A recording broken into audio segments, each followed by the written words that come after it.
Hello. Hi, everybody. Welcome. I'm Tiffany. Welcome to my quilting life. It's Sunday, still Sunday, where we're going to sew today. I know, I'm so weird. Trying to get this going. Aha, there it is. All right. We got Wanda, Diane, Tina, Karen, Geraldine, Victoria, Ellie, Tracy, Janine, Patricia, Nana, Brenda, Norma, Vicky, Karen, and so many more. Hello, everybody. It's hot here. Yep, very hot here. It was 118 yesterday. It's like 117 today. It's just hot. But it's not humid at least. It's not humid at least. It's, it's breezy too. So if you're sweating in Arizona and it's not humid because it's a dry heat, when you sweat, if it's breezy out, the sweat just dries right off and you don't get sticky. That's the good part about Arizona heat. It can be hot as heck outside, but the good part is if you are outside, you're just going to sweat and it's just going to drain down you like water and you won't get sticky.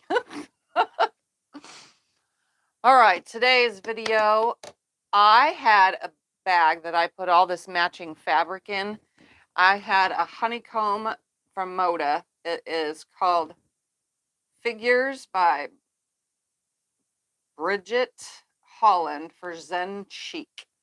And I had this. It's got 42 in it. Even has the template. I am not sewing these together like normal people would sew hexagons or honeycombs or whatever you want to call them. I also had 20 jelly roll strips that go with it from the same line. There's 10 layer cake squares from the same line. And then there's some random yardage from the same line. So there was little pieces and then there was some bigger pieces and even bigger pieces. So my plan for all this, because I don't like sewing these together, hand sewing. I'm not that kind of person. I just don't do that. Oh, and an accent that I pulled off my shelf, which is gray, because the dark blue that I got originally from the shelf, it looked great, but it didn't hold up next to the darker blue in here. So anyways, I am going to take my accent color of my gray with white polka dots, and I'm going to do like a 1.5 inch strip and build around this. Then I'm going to take these 2.5 inch strips, which are jelly roll strips, and build around it again. That should give me 10 inches. Then I'll trim the whole thing to a 10-inch square and then put them with 10-inch squares, like alternate them or whatever, and put them with 10-inch squares and then make a quilt. Bam. So some will be solid blocks and some will be these things, I mean, really, it's that simple. So I'm going to put the 10-inch squares out of the way, the 2.5ers I'm going to use. And I may have to cut some more 2.5 inch strips from all this, but we'll see what I have to do or not, because I'm not sure one strip will go all the way around from the 2.5 inchers, but again, it really doesn't matter.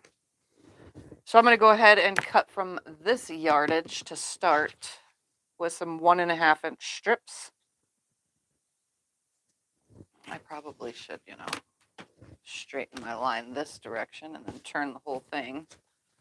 And then I'll sew. I do have the template though, so if I really, really wanted to do these again, I have a template that came with it and I can just cut more out at another time.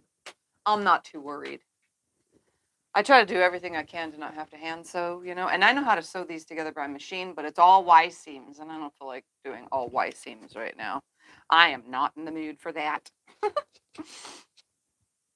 Hopefully everybody's having a wonderful weekend. Gotta stand. I'm not having that great of a weekend. My sciatic nerve is super screwed up and my butt has been burning. Thanks to the pain. It's highly annoying. I don't know how anybody can handle just sciatic nerve pain all the time without seeing a doctor and getting it fixed or doing the exercises or whatever it takes to get it not hurting. I'm going to go ahead and cut like, I don't know, as many as I can of these 1.5ers to start going around with. I probably should have pressed this fabric too, but that's okay. Because I want to... You want me to press it? No, it's fine. There's 3. Iron Man is ready. No, it's fine. 4.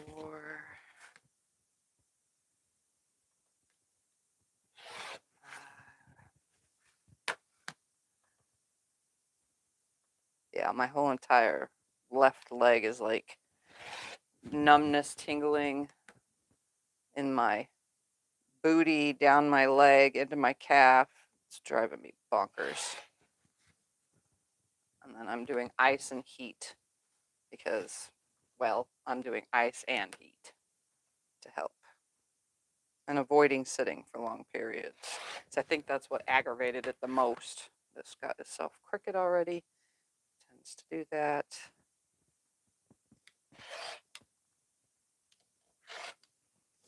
Straighten that bag out. Hoping these come out the size.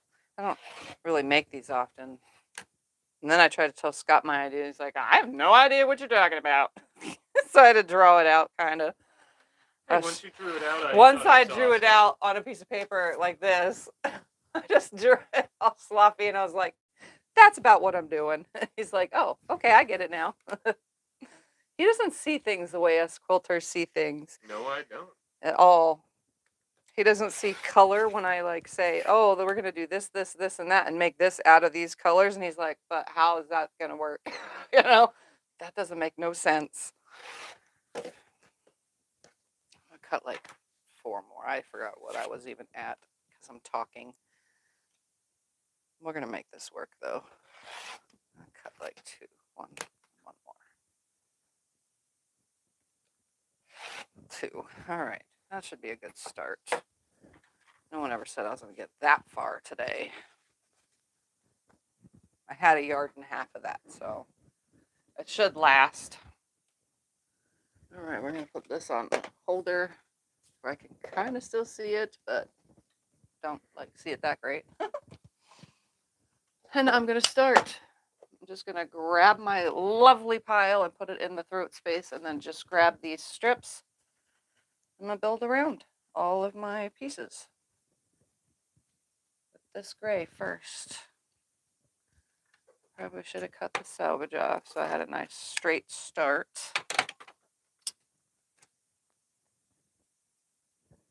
All right, so I'm just going to start, put this on, sew this on.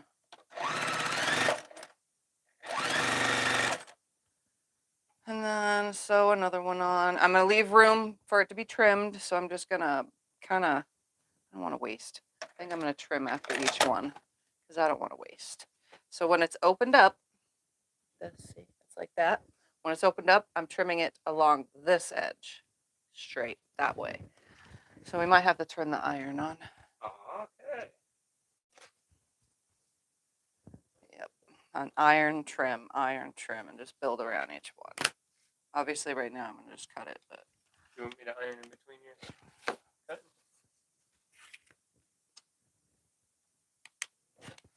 All right, that's garbage. Then I'll line it up again on the other side. Oh, I'm not ironing here. No.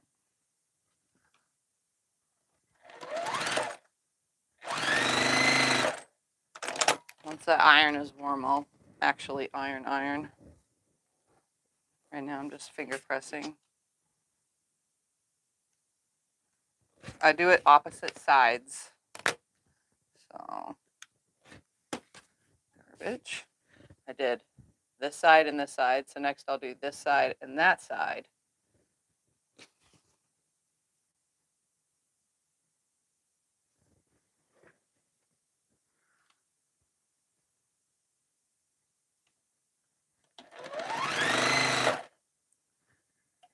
am I out of bobbin already? Yep. There's a started one. Gotta use up these halfers as well. That'll probably run out pretty quick too. It didn't run out well on that. Did not. Okay, good.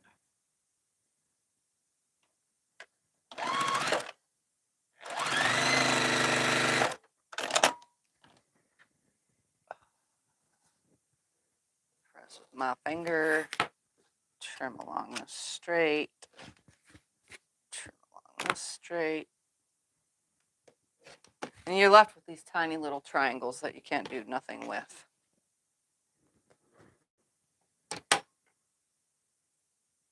But that's okay. It's not much waste.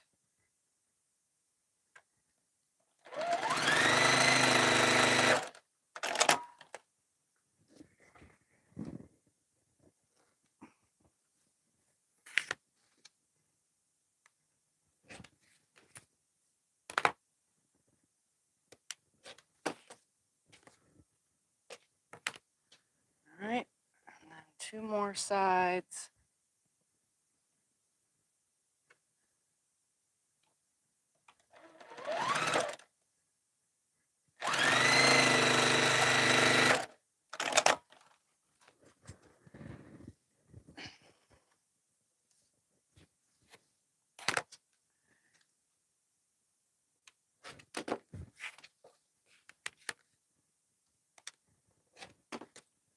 One more side, and then I'll press it so that you could see, and I'll put it on the wall of what I am making.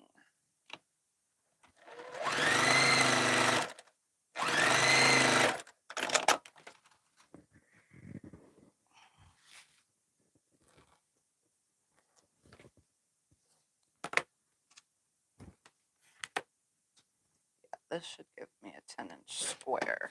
Well, once I'm done building and trimming. All right, that's garbage. I shall press this.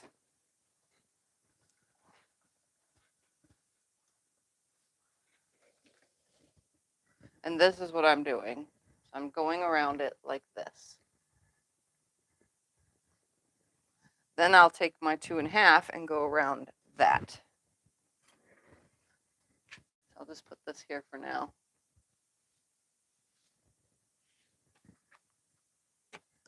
And start over.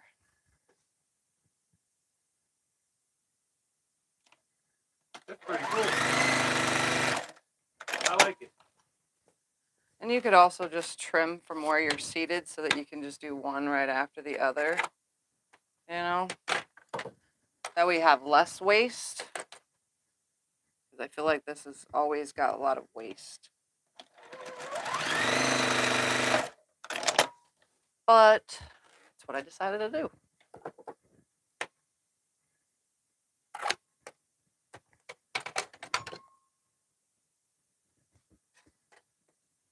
I'm not going to do repeats at the moment. I will put repeats.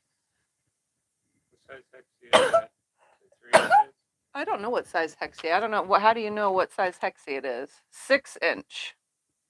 From point to point is what it says. 6-inch from point to point hexies. They're pretty big. They're easily sewn together, you know, if you wanted to just sew them directly together.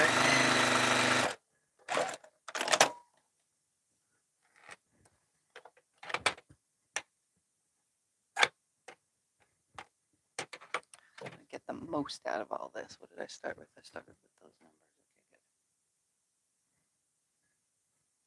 Okay, good. I'm just hoping I have enough. And I have the yardage, so I can cut more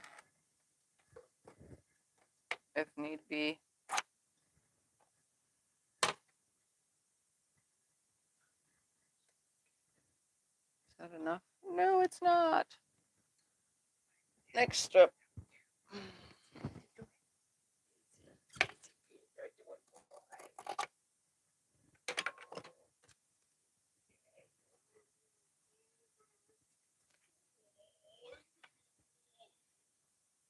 Somebody came in for a visit.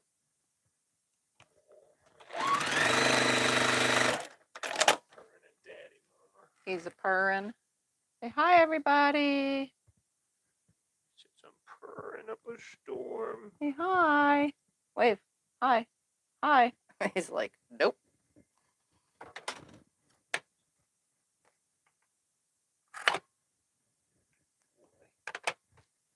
Pretty boy. So, is everybody else out there in the world sewing with me? Just getting some sewing done.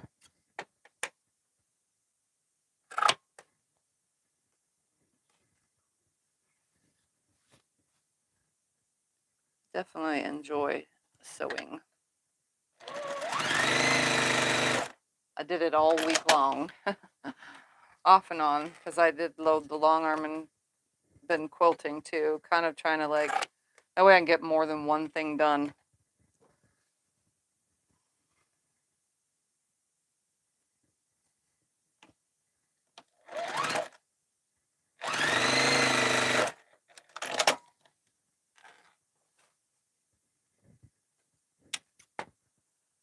All right, I'm gonna go press these, trim them properly, and then add the next sides.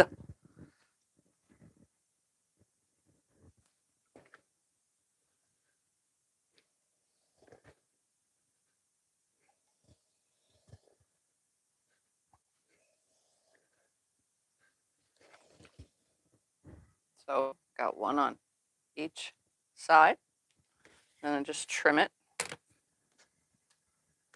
I did pretty good with the scissors, so that's a plus.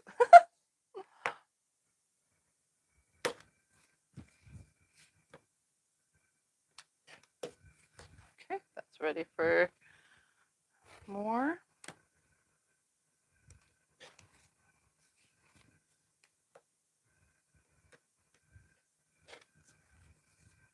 And if it's not perfect, that's okay. Because guess what? We're going to add around it some more. So that makes it better. And you can do this with any hexes, even the ones you're hand sewing. You don't have to just do the hexie. You can make them bigger. So if you were doing it that way, you could still add more around it before you hand sew them together. It's just not my thing.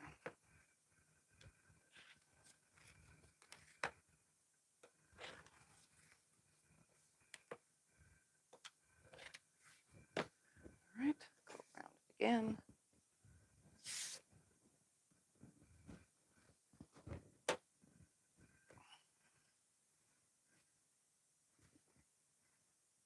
This side first.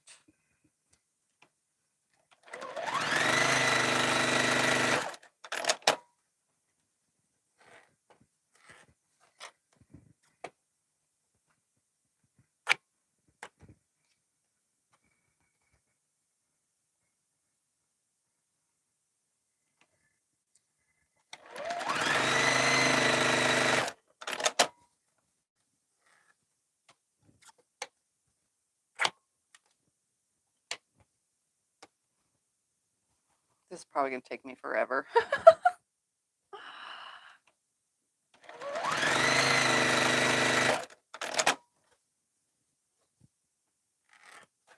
You're doing good. And I can iron them for you. Oh, I know you can, but I got it.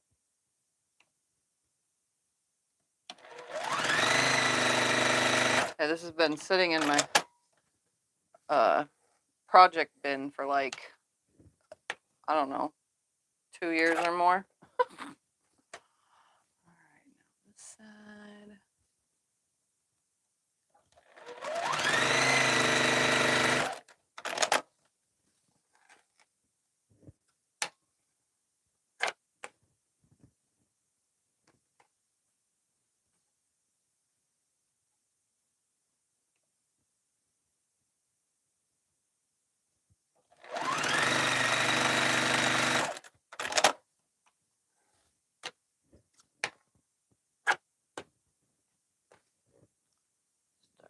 strip.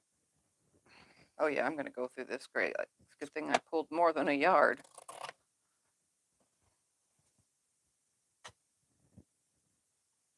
Oops, I'm on this side.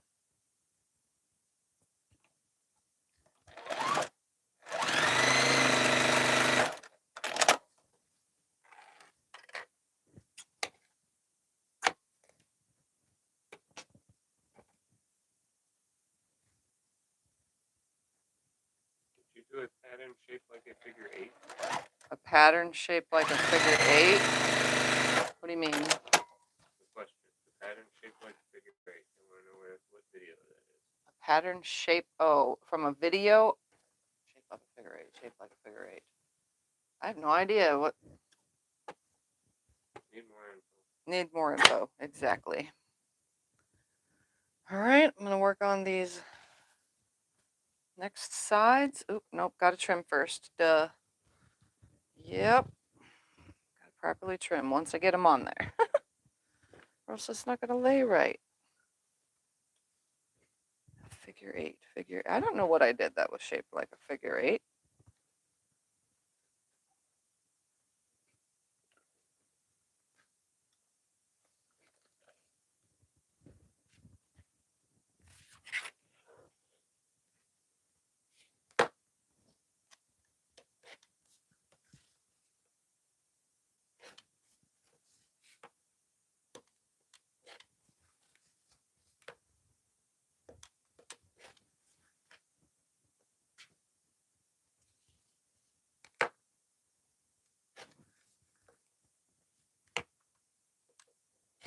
I don't know. If you're looking for a pattern ever, though, you can go over to the Facebook group, join it, and Karen puts all of them in there in a PDF.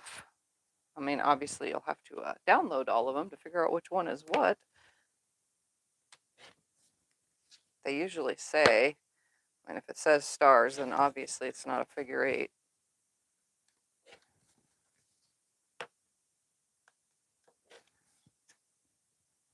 More.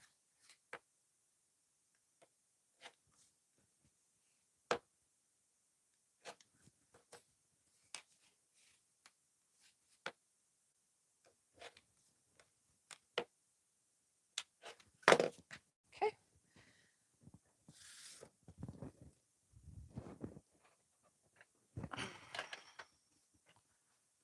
Now to finish these ones off.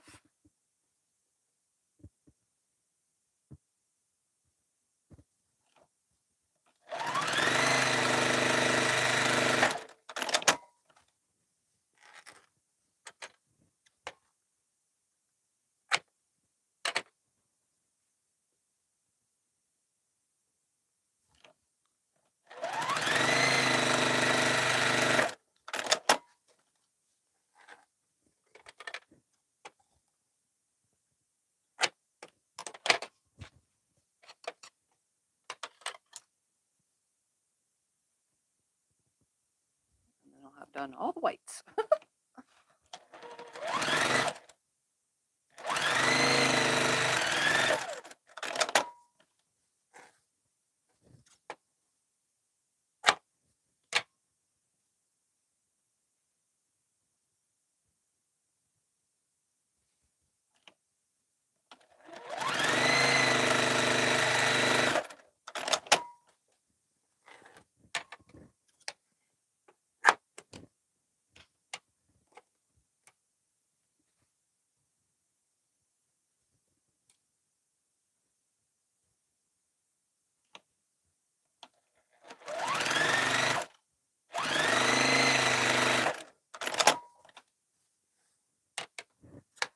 That's big enough for the other side, but we'll see right now. Oh, it is. Look at that. Woohoo.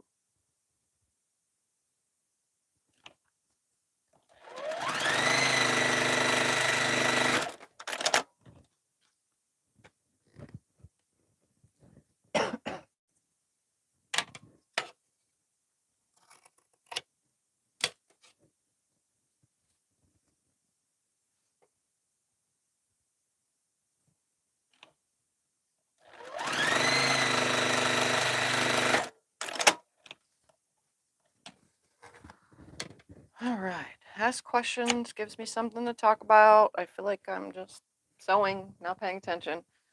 You know, it feels like I'm in the room alone when nobody's asking questions or anything. Because then I've like become my own world. I just go right to my own world, doing my own thing. All right, I'm going to press and trim these and then place them on the wall.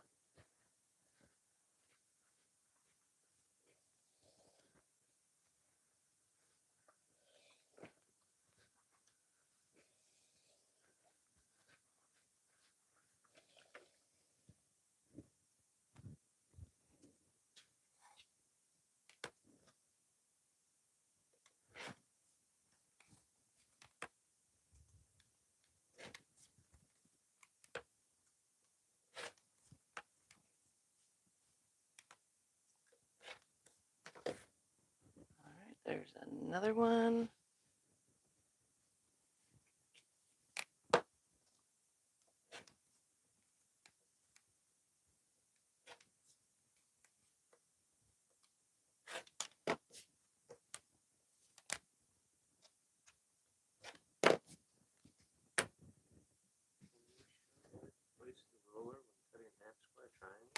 Can I show where to place the ruler when cutting half square triangles? I just recently put, if you go over to my videos tab on my page, you will find a video that is called 5 Ways to Make Half Square Triangles. And in that video, I show you how to use just a regular ruler to cut half square triangles. You can pause it, rewind it as many times as you need till you understand it. But I do go into great detail in that video for half square triangles. All right, there's those. I know there's not going to be enough here to do all of this. My long arm is a King Quilter 2 Elite. All right, just one. Just got to put a link in. I only need one.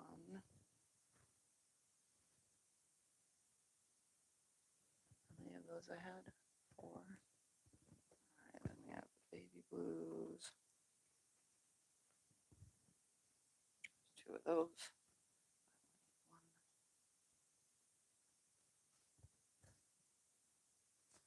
There's 2 of those. I only need 1. I'm going through these real quick to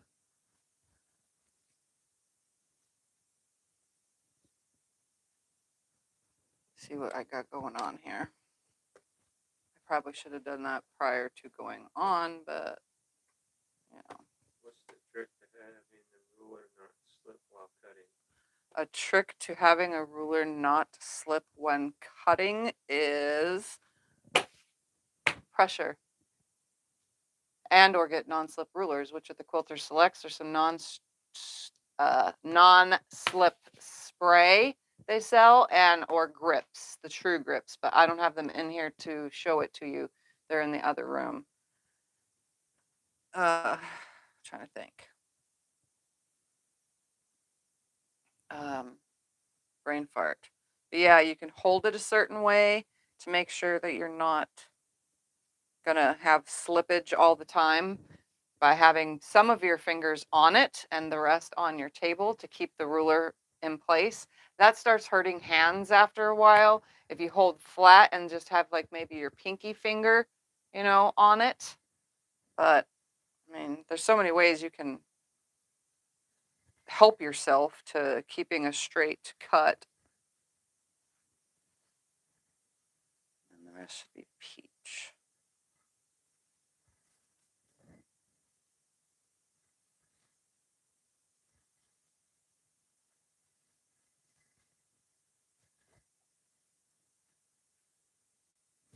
Okay. Those there. Do all these colors. I don't know if I'm going to have enough, but we'll see. If not, I'm going to put those together as a something. All right, let's do these 4. What's your all-time favorite movie? All-time favorite movie. Wild Hearts Can't Be Broken. Is that one your favorite, or is The Princess horse Bride? one. I don't know. I like Princess Bride too, but I think Wild Hearts I Can't know Be the Broken horse is one. my I bought you the horse favorite movie. one. I bought it for you, did I not? Yeah. I loved it when I was young, and I love it when I'm old.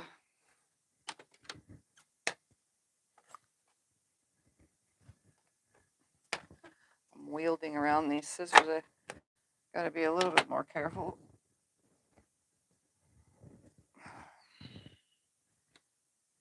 Yep, I love that movie. If you've seen it, you know, you know. It's a good movie. Tearjerker. Although all these years later, it don't jerk no tears, but it's a good movie. It's a feel-good movie.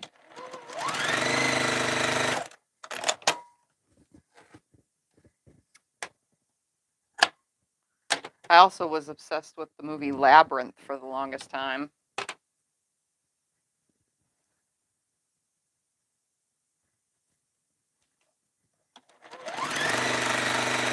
And right now I am obsessed with watching the show Heartland. Surprisingly, it doesn't bore me. Because I get bored really easy with TV shows. I like watching all the horses.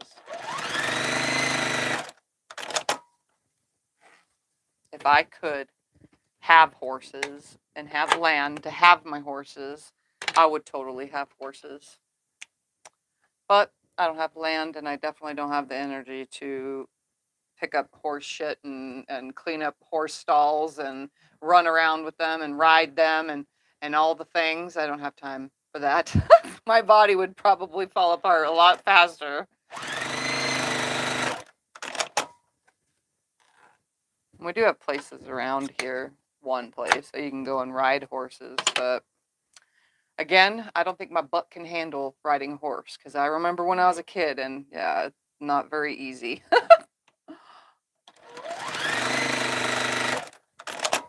But I can watch other people do it in a TV show. And that works for me. One more. Whoop, whoop. Where'd it go?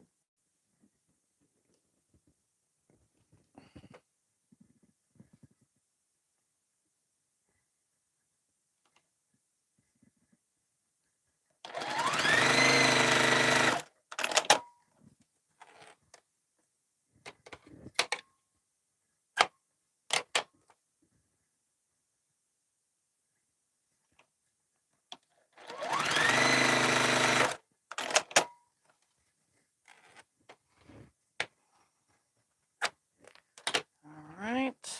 Next. I'm going to go trim these real quick and then get started on going around them again.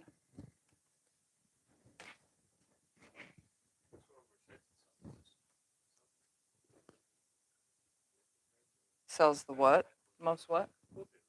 Quilt's rulers. I have a video of rulers. It's rulers and templates, a video that I just did, and there's tons of links in the bottom of that for all different kinds of rulers. I kind of give you my personal opinion on different brands. I have them, I use them, but I do have an opinion about certain ones. Yeah, that video has everything information in it.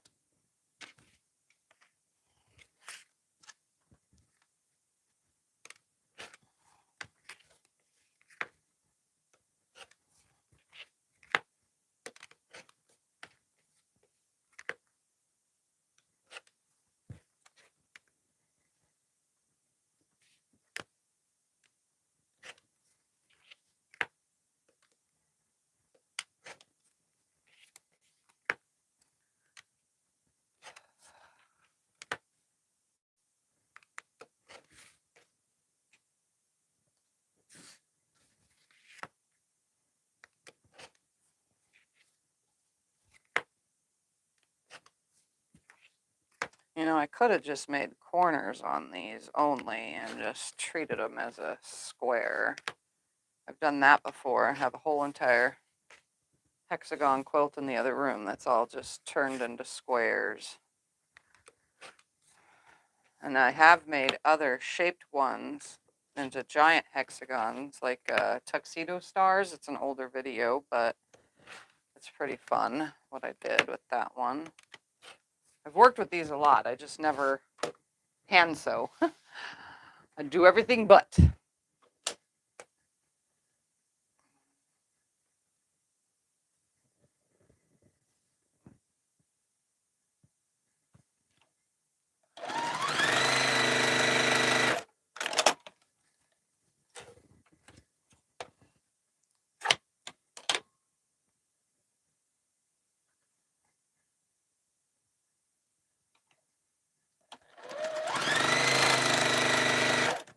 Am I out already again, or did that tension problem start happening again? I have no idea what's going on. The other day, it was the weirdest thing. I was sewing along, and I'm doing long strips, you know, sewing long strips together. And all of a sudden I noticed it started bunching, and I was like, oh, okay, I'll pop out the bobbin, put it back in. No, that didn't help anything. I started sewing again, and I sewed like 5 pieces before I realized what was happening. I felt the back. I went to press everything that I sewed because, you know, I chain piece through a lot. And I go to check the back, and it's like this rough feeling. It feels like one stitch line with a bunch of pokies. It's like, what the heck is this? My tension. This machine never has tension problems, ever. But my tension was knocked off. So I adjusted up here. No, it's still doing it. So I adjust this, and it's still doing it. So I pull out the bobbin case. I never, ever have to adjust the bobbin, ever, in this machine. It's always good, always. So I adjust the bobbin. 10 minutes later of, you know, messing with it, popping it back in and out and sewing it, finally, it's back. So the whole entire thing in the screw loosened itself inside the machine for the bobbin. How weird is that, right? It's crazy. I've never had those with any Juki, because this is my second one, and I've had this for a long time, and my first one forever, and I never really ever had to deal with bobbin tension, ever. And my bobbin knocked itself out of whack. Weirdest thing. As soon as I got it back in order, I was sewing beautifullier. Beautifullier? Is that a good word? Better. Prettier. Nicer. It was sewing nicer than it was before. So now it's sewing way better. Beautifullier. I like it. It's a good word. Beautifullier. It fits my lovely wife. Yeah, because I'm weird. No, because you are the most beautifullier person. I'm the most beautifullier person. Yep. Now you guys are all going to be walking around to your grandkids. You're so beautifullier than your cousin. Oh, that piece is so beautifullier than your last piece.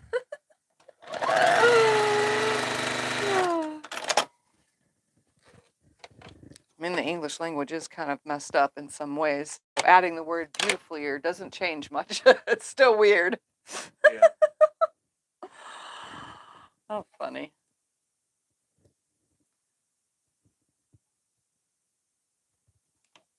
One lady said your bobbin thing fell off because you drive like that. It probably, I was speed sewing.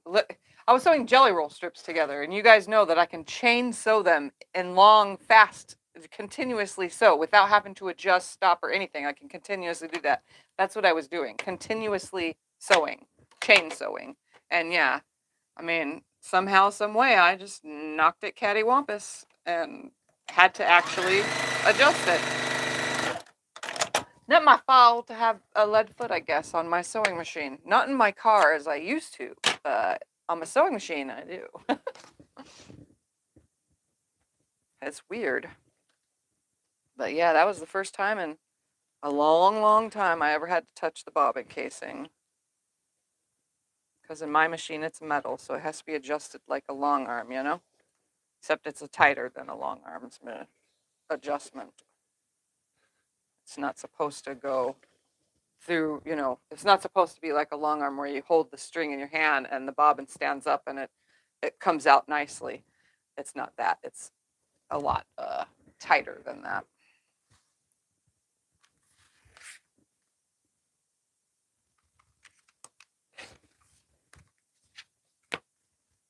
All right, these all trimmed. I think I'm making good progress.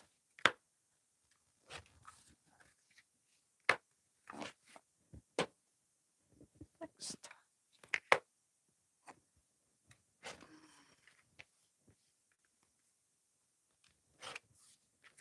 I'm going to do the same thing when I go around them with the 2.5ers. Problem is I have a feeling I'm not going to have enough. There's only 20 strips. I can cut more. I obviously have more fabric to cut from. That's why I separated these. I'm thinking of sewing these together also to create a 10-inch square. You know, all the doubles, like Scott was saying to try to do. I was like, oh, I could do that, I guess. Make 10-inch square.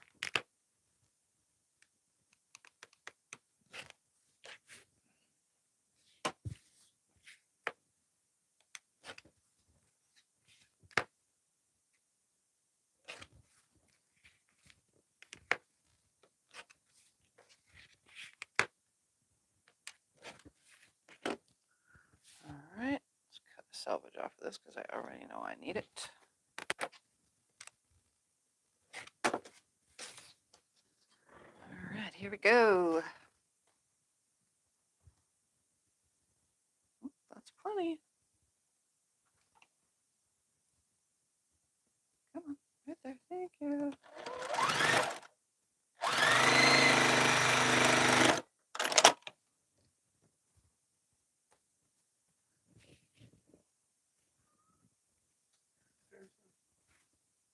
It's like, ow, really loud. He was just laying right there. I have to walk out there now. Oh, it ran out on that one. Okay, that half a bobbin is done. I don't even think that was half a bobbin. It was a quarter of a bobbin. Now for a whole one. Yeah, this whole entire thing on the bobbin case.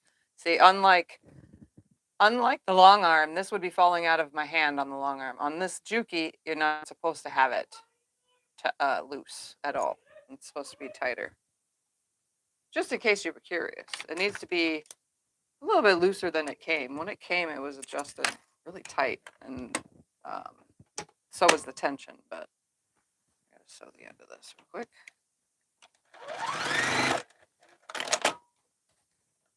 Yeah, that was the first time that's ever happened. I was like, what?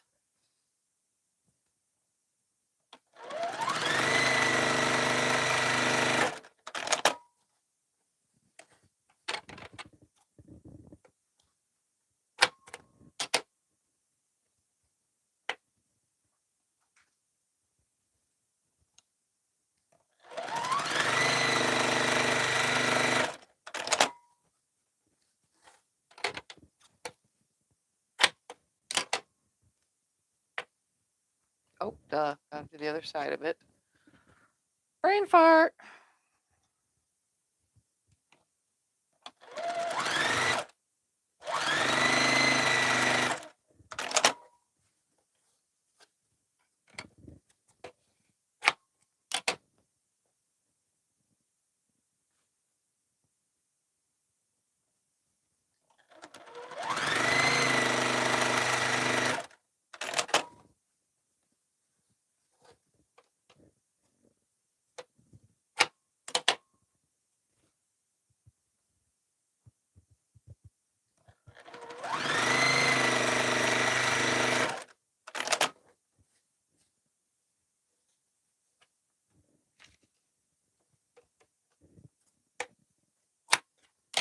Like them big old clod hopping scissors. Yep. They work for what I need. He asked me if I like these scissors. I said them big old clod hopping scissors. He says, do you like those big old clod hopping scissors? I gotta admit, they cut nicely, obviously, but these are kind of hefty, these LDH scissors. I mean, they work amazing and they're serrated and stuff. And if there was somebody breaking into your house, these would be the thing I would grab to impale somebody. But you know, they're kind of heavy, you know, super heavy for a pair of scissors at least. So I don't like suggest cutting hours upon hours upon hours hand cutting with those kind because they're heavier. The lightweight stuff is more like this. This doesn't weigh anything. This is the lightest thing. The lighter weight scissors are the ones that are best for continuous cutting as opposed to these bigger ones. They're nice scissors and all, but they're little on the heavy side. And it also means I have to go get them sharpened once they dull. Because my old ones, I've never had to sharpen my scissors. They just work. Which is kind of weird. I don't do anything like anybody else does. I don't bother with all that kind of stuff. Like, really? Sharpening scissors? I mean, I guess if you have to, do it.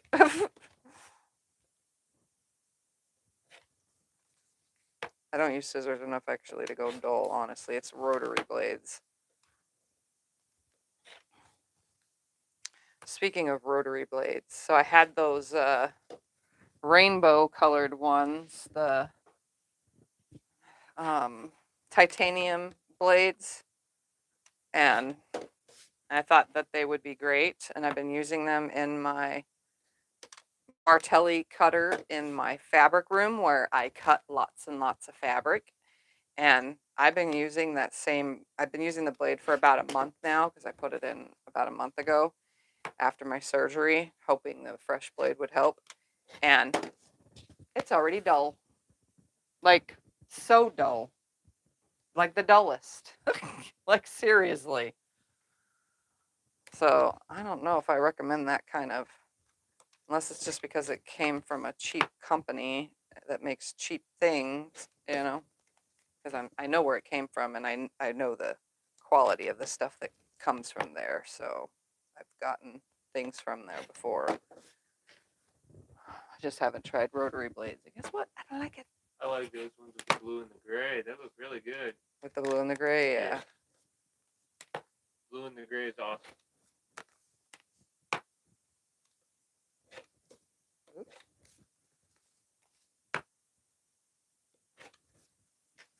All right, next. Let's do the light blues next.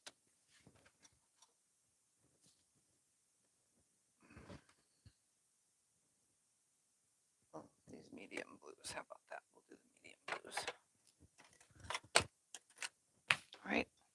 I'm starting a fresh one again.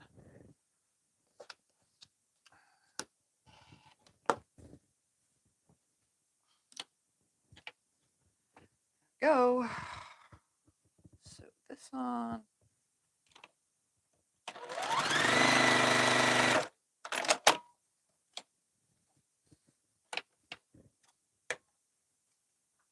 Yeah, my hand is already tired from these scissors. I really ain't even doing much, just trimming.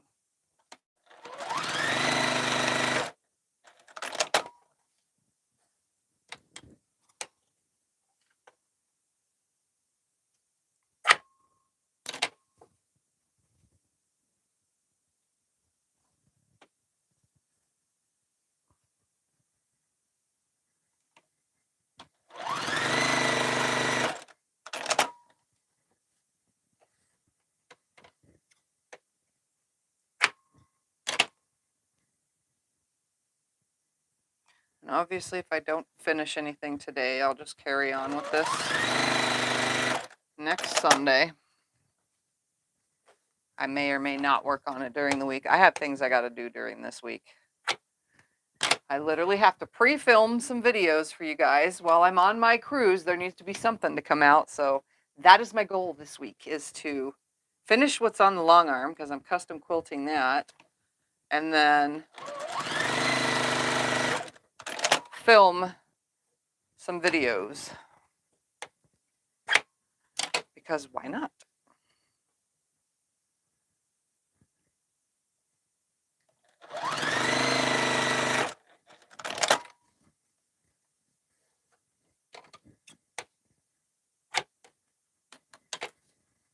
And I did have this fabric, you know, that matches this.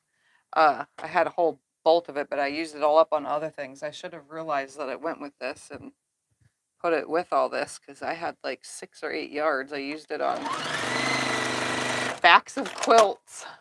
I went in the room though and I didn't see any there, so I was like, ah, man, I used it all.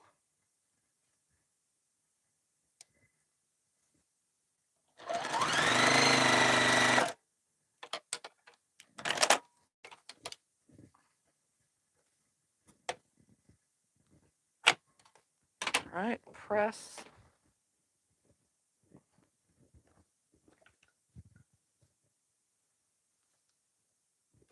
Only doing 4 at a time, 5 when I get to the next color, because I think there's 5 of the next color.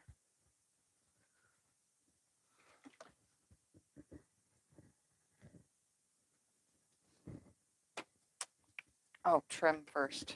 Whew, brain.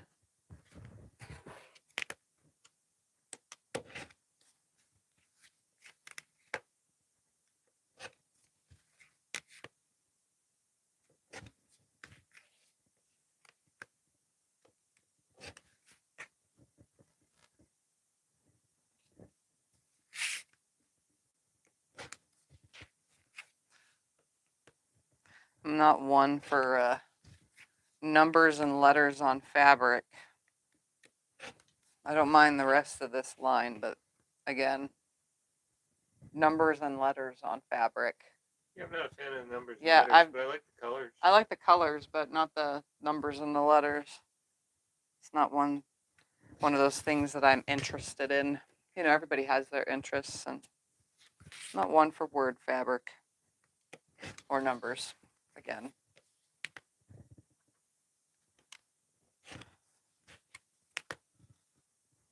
We all have those things. Like a lot of people do. I didn't know, I didn't realize it, but there is a lot of people out there that don't like using solids with their quilts, and I love to use a solid when making something. But a lot of people use blenders, or like, as an example, like the sparkled colors from, oh my goodness, who makes that? Ruby Star or something? I don't know. Maybe it's not Ruby Star. It's one of those companies. I don't know my fabric lines. And people use stuff like that. I'm like, wow. And I use solids. All right. Next round.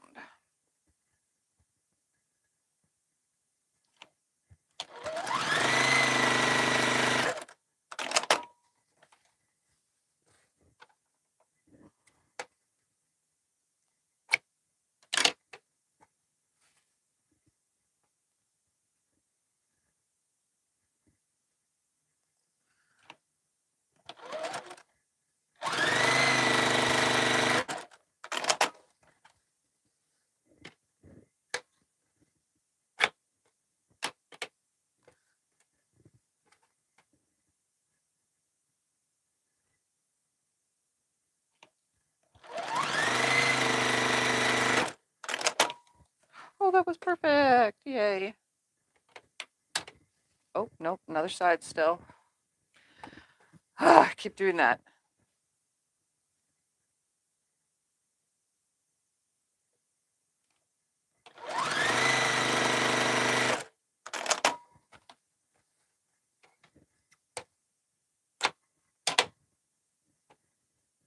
Maybe my head just fully isn't in the game today.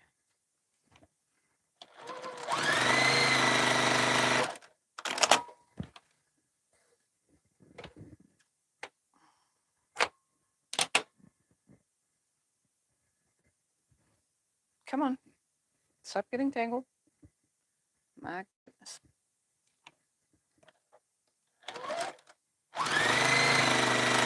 What's your favorite line of fabric? My favorite line of fabric? I do love Tula.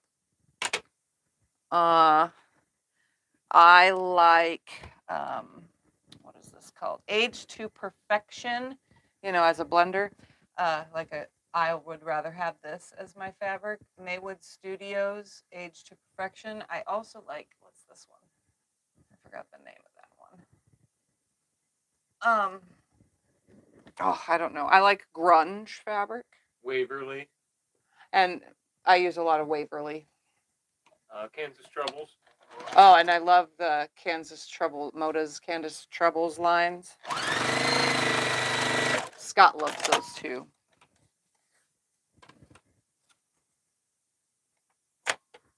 It's very country. Oops, what did I do? I went on the wrong side. Oh well. Just go on the wrong side again and it'll be the right side. Just trying to have them all pieced the same way.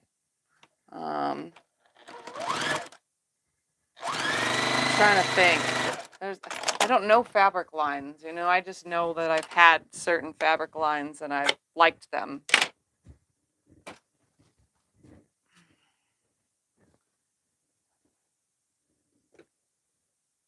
I do like Cafe. I don't know any of the lines. I just like the big flowers, the big gaudy flowers on the fabric.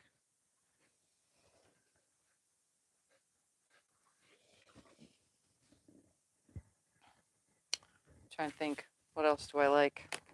I don't know. I can't think of them because I don't know them. You like everything. I like everything. I'm not picky. I just don't like word and numbers. I like floral fabrics. You like butterflies. I love butterfly. Any line could have butterflies in it, and I love it. Any fabric line. Skulls, dragons. Yep. Any line could have skulls and dragons. I like some Allison Glass lines. I don't know the names of them because I cannot remember for the life of me, but I think they're really pretty. You know, I mean, I just wolves. If stuff has wolves on it. I'm not too much into the like all animal types fabrics, you know. Like I don't mind using something that has little elephants in it, but it's cute. It's not, you know, like not cute. There is some not cute fabrics out there. Did you ever finish the Tula butterfly quilt? Yes, it's not quilted. No, I did finish putting it together. Never quilted my Tula butterfly quilt yet. I have a lot. It's got its backing fabric. All I have to do is cut batting and put it on the long arm and have 2 weeks set aside just for that only. Because again, I'm going to custom quilt that, and well, that's going to take a while. It's going to take some time.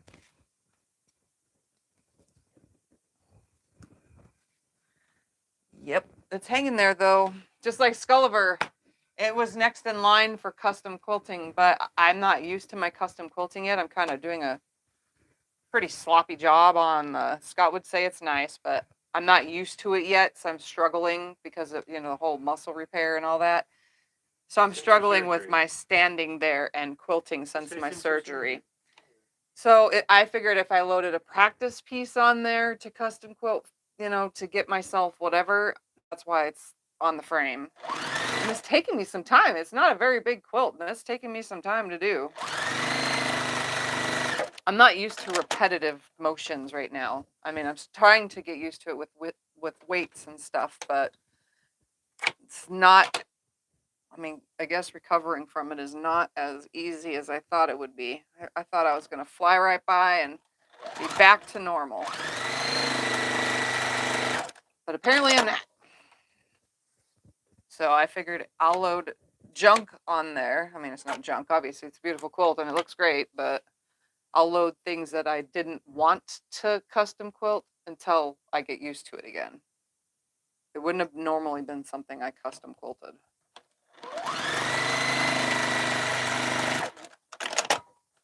Wow, I barely made a dent in this pile, and I am running out of these gray, so that I'm definitely going to run out of jelly roll strips. That means I'm going to have to think of a better way to finish this off so that I don't run out of too much fabric. I'll get this started and see what it looks like. Never know, I might just cut all that down instead of 10-inch squares, cut it all down into 2.5 inch strips.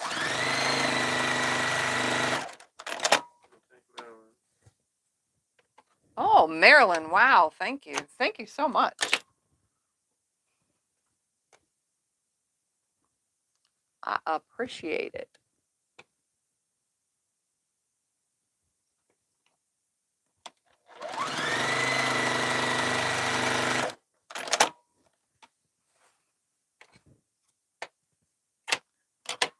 And this week I gotta film some videos, finish what's on the long arm, and then I gotta get started on quilting my cruise example, because I made my cruise example and I gotta quilt it, and then I'm gonna cut some more fabric so that I could have something that's similar to make on the cruise as an example. So that way everybody can see, you know. Plus it'll give me something to sew on the cruise.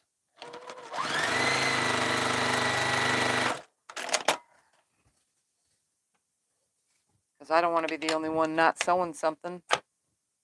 But I'm going to do something still related to the project that we're doing. Just probably a smaller version. How do you hype the video? How to hype a video. All right, let me bring the screen so that you can see. Well, you don't have to do it now. You show me. Let me press this and then I'll bring the screen so you can see. Oh, I got it.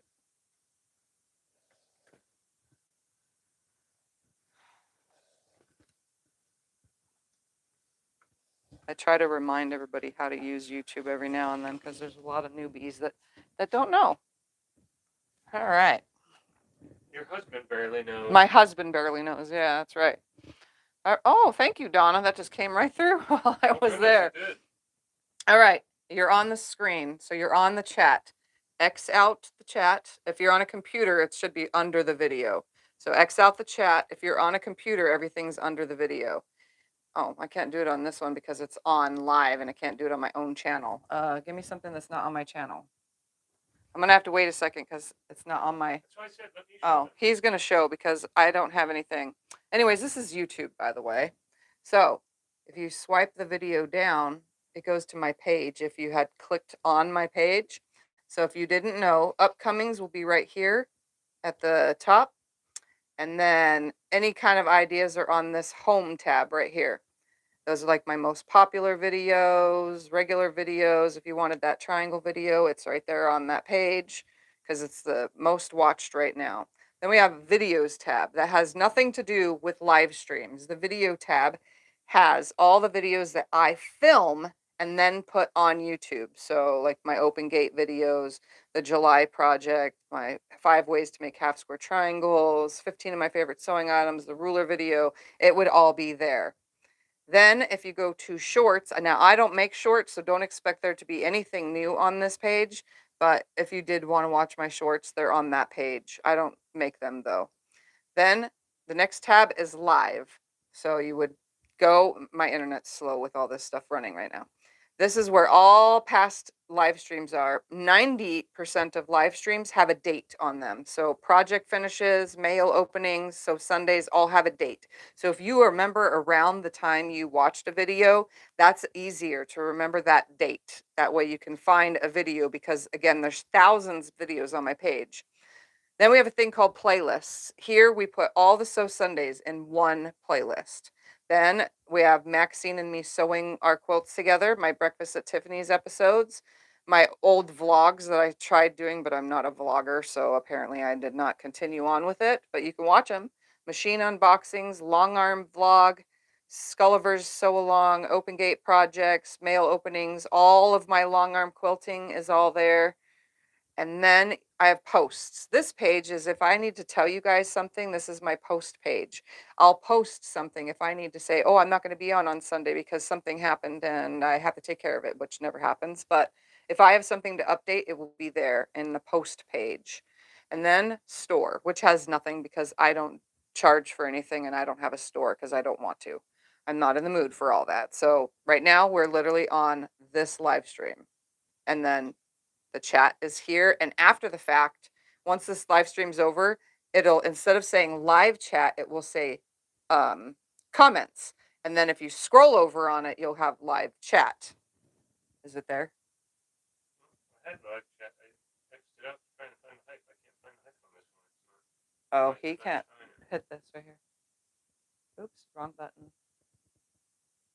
Oh, nope. Hype is not available on this specific one. I'm going to go to someone else's Because video. it's live. Maybe Hold it on. has to be not live. I'm going to show you right now by just going to Becca's channel. My friend Becca. We're going to go over to Sew Becca's channel.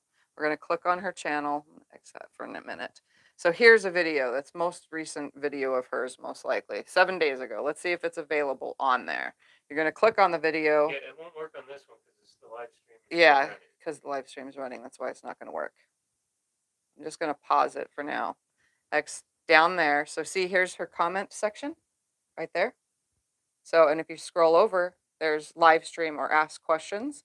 This top bar right here above it has a more button, and you can download, save, ask questions. And this is past 7 days, so there is no hype. I need something that's literally the most recent. Friday night live stream. Oh, that's upcoming. I can't do an upcoming either. Where's one that was just streamed 1 day ago? Here we go. I'm trying to show you guys so that you know. Because this new hype thing is new, so it's not always whatever. Oh my goodness. All right, let's see if hers shows up.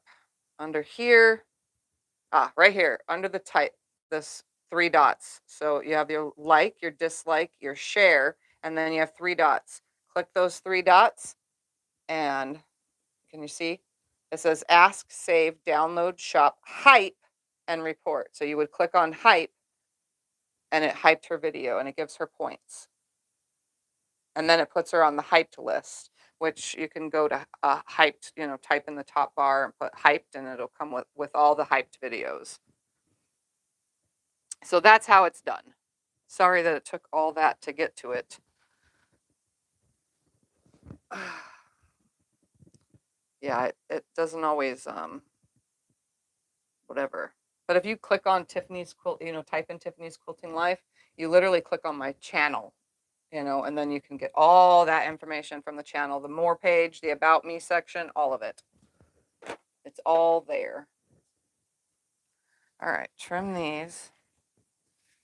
I probably should just make a video on how to use YouTube, but I don't know how to record my screen on my computer to show you guys.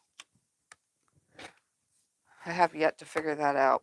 I was hoping my more techie friends would make a how to use YouTube video for me. And then I could just share that.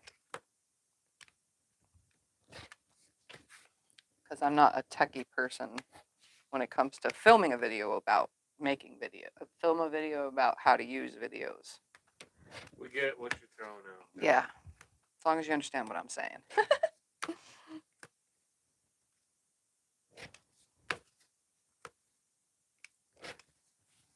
All right. That one up there. This one up there.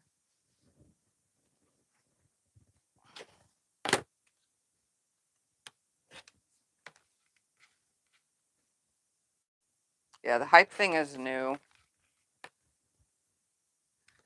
And I've gone to the hype page and it says I'm top 100, and I scrolled and scrolled and scrolled. Top 100 in quilting, not top 100 of all.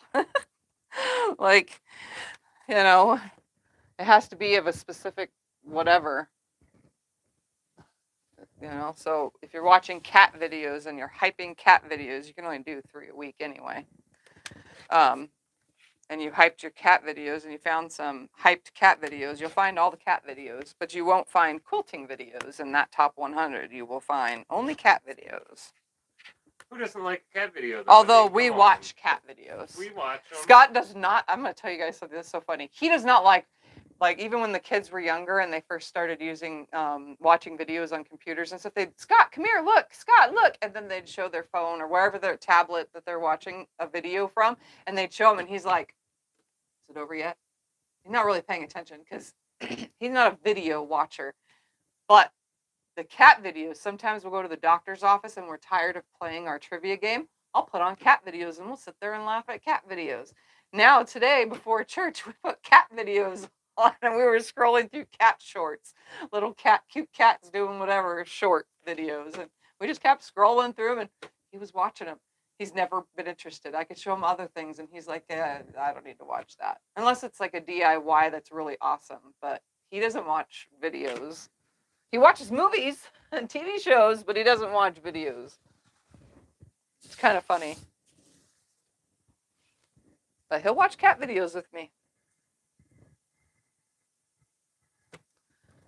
All right, let's do 5 in each of these. Yep. All right, let's do these. All right, we're probably going to have to cut some more of these strips too. Go ahead and cut the selvage off of them all now. Get it done. Get her done. Get her done. I could probably leave it on too, and it would be no big deal, but I'm cutting it off.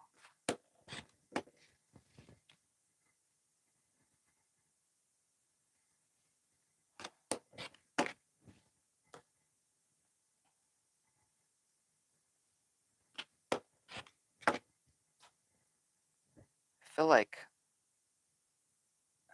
I'm like not knowing what I'm doing, and at the same time I know what I'm doing. Like, you ever feel that feeling where you're in a lot of pain and you don't know, but then you're like, I got this. And you're just trying to live through it because you really want to do it. That's me right now. I really want to sew and get some sewing done, but I'm in a mood.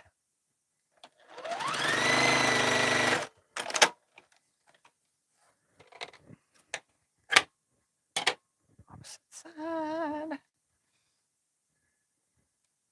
Sucks that I have to do these one at a time. I just try not to waste too much fabric. I really have a hard time wasting fabric, my friends. Like, for the life of me, I cannot do it. I have been in the fabric room cutting fabric, and I'm like at that point now that I don't really cut 1-inch anything except for my long pieces that I do 1 inch by whatever inch to make my extremely long quilt that I'm eventually going to make. Oh, that's not big enough. So I have anything that's left over from that. I'm like, oh, it's trash. I don't even save 3/4 of an inch strings anymore. I'm throwing those all in the trash. I just can't do it anymore. I have so many scraps, you know. It's cleaned up a little though now. It's not as messy as it was, which is a good thing. Because for the longest time, you couldn't even see the floor in that room. Now, it's free and clear. Minus a couple boxes I haven't taken out yet.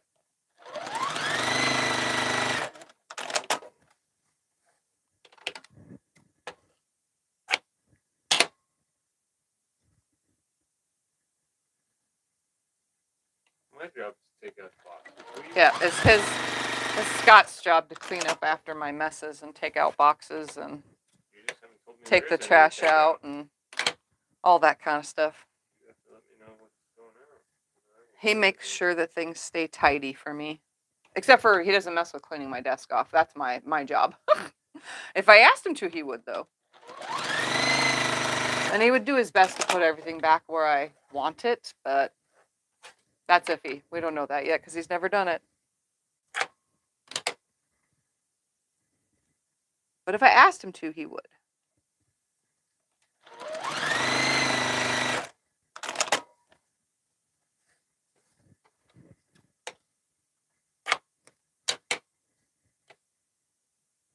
These colors are so pretty. I would never think to put like this yellow color with this baby blue color. At first glance, you wouldn't think they go together, but then you put the same pattern or something on it, and then it makes it work. It's so weird.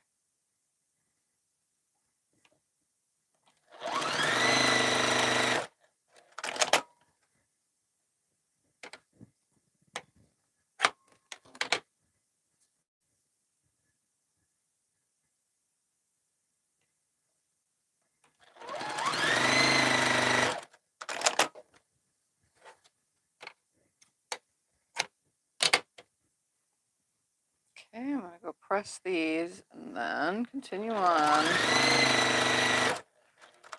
the next few sides.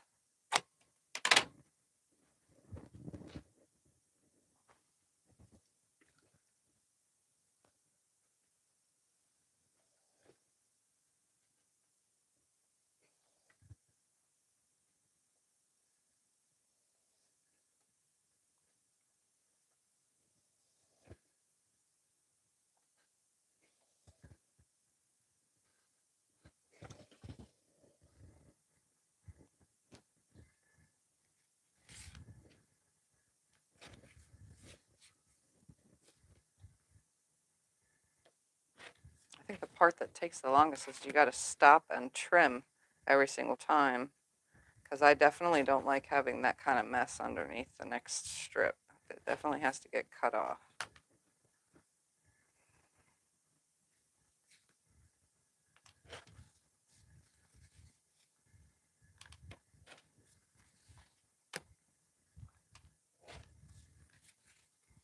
In the past, I would have saved every single one of these little triangles coming off of here and sewn them together. Not going to. Not anymore.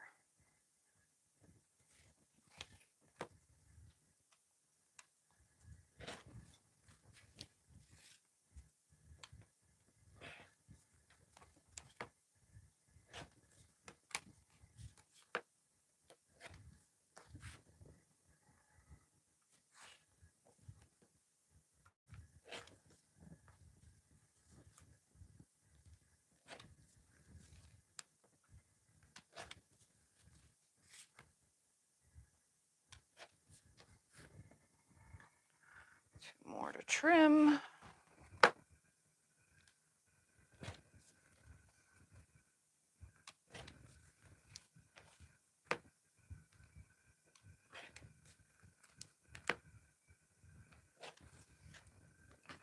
One more.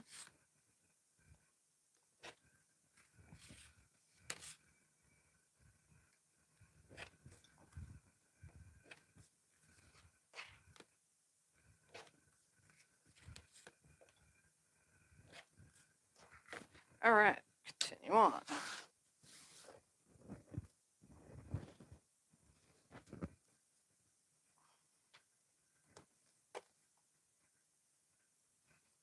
Go.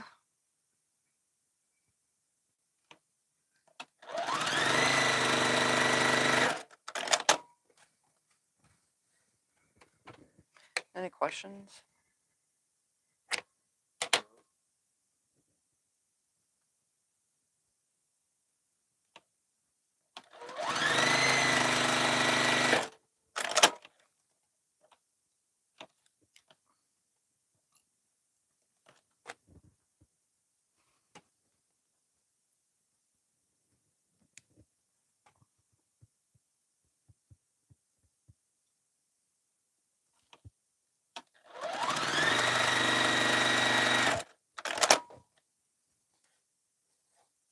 If you guys have questions, ask. It could be about anything. It doesn't have to be sewing related. You know, I like talking. I'm a talker. Sometimes you can't shut me up. And then other times when I'm focusing and concentrating, you can. Like today. I just can't think of anything to say.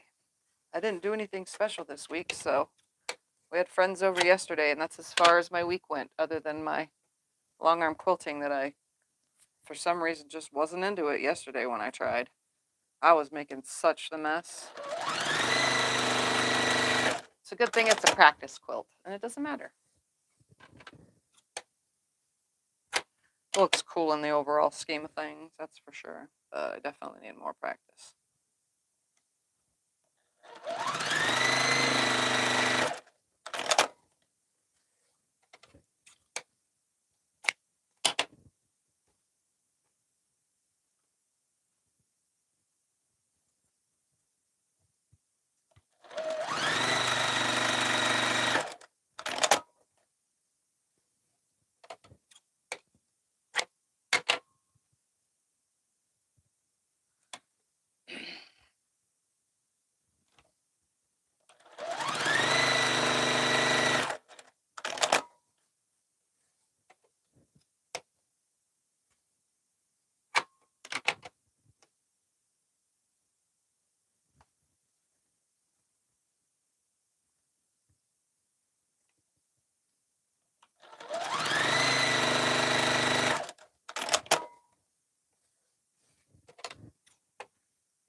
don't you guys tell the chat what you're working on?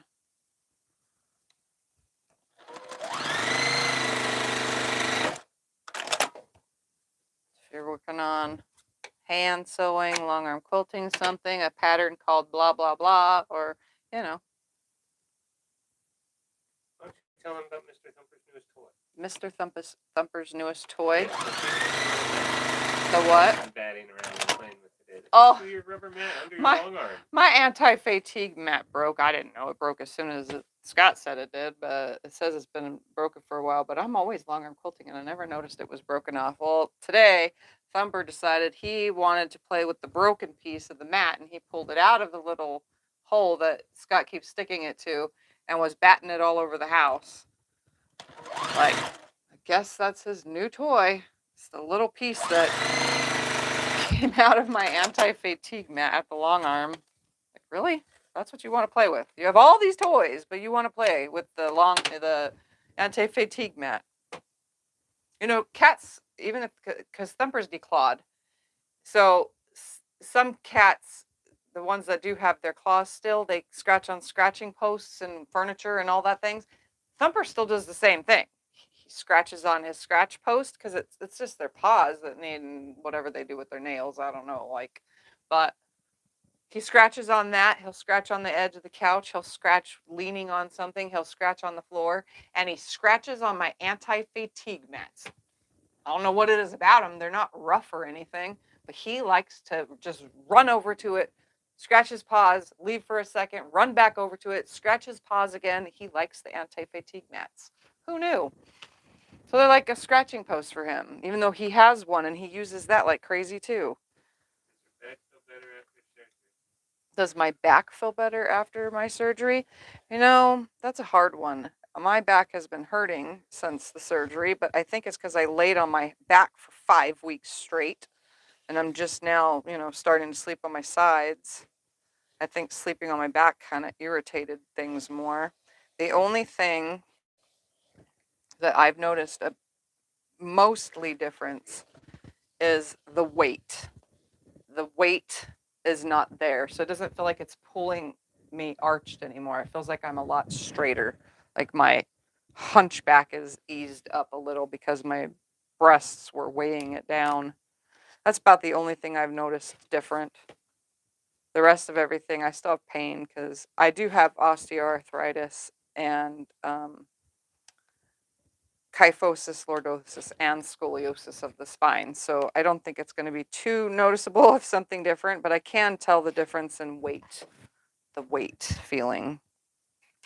It's not heavy no more, which is good. That's what, we want. I don't want big old heavy things anymore. Almost 20 years with them, and I'm like, just kind of glad that they're gone because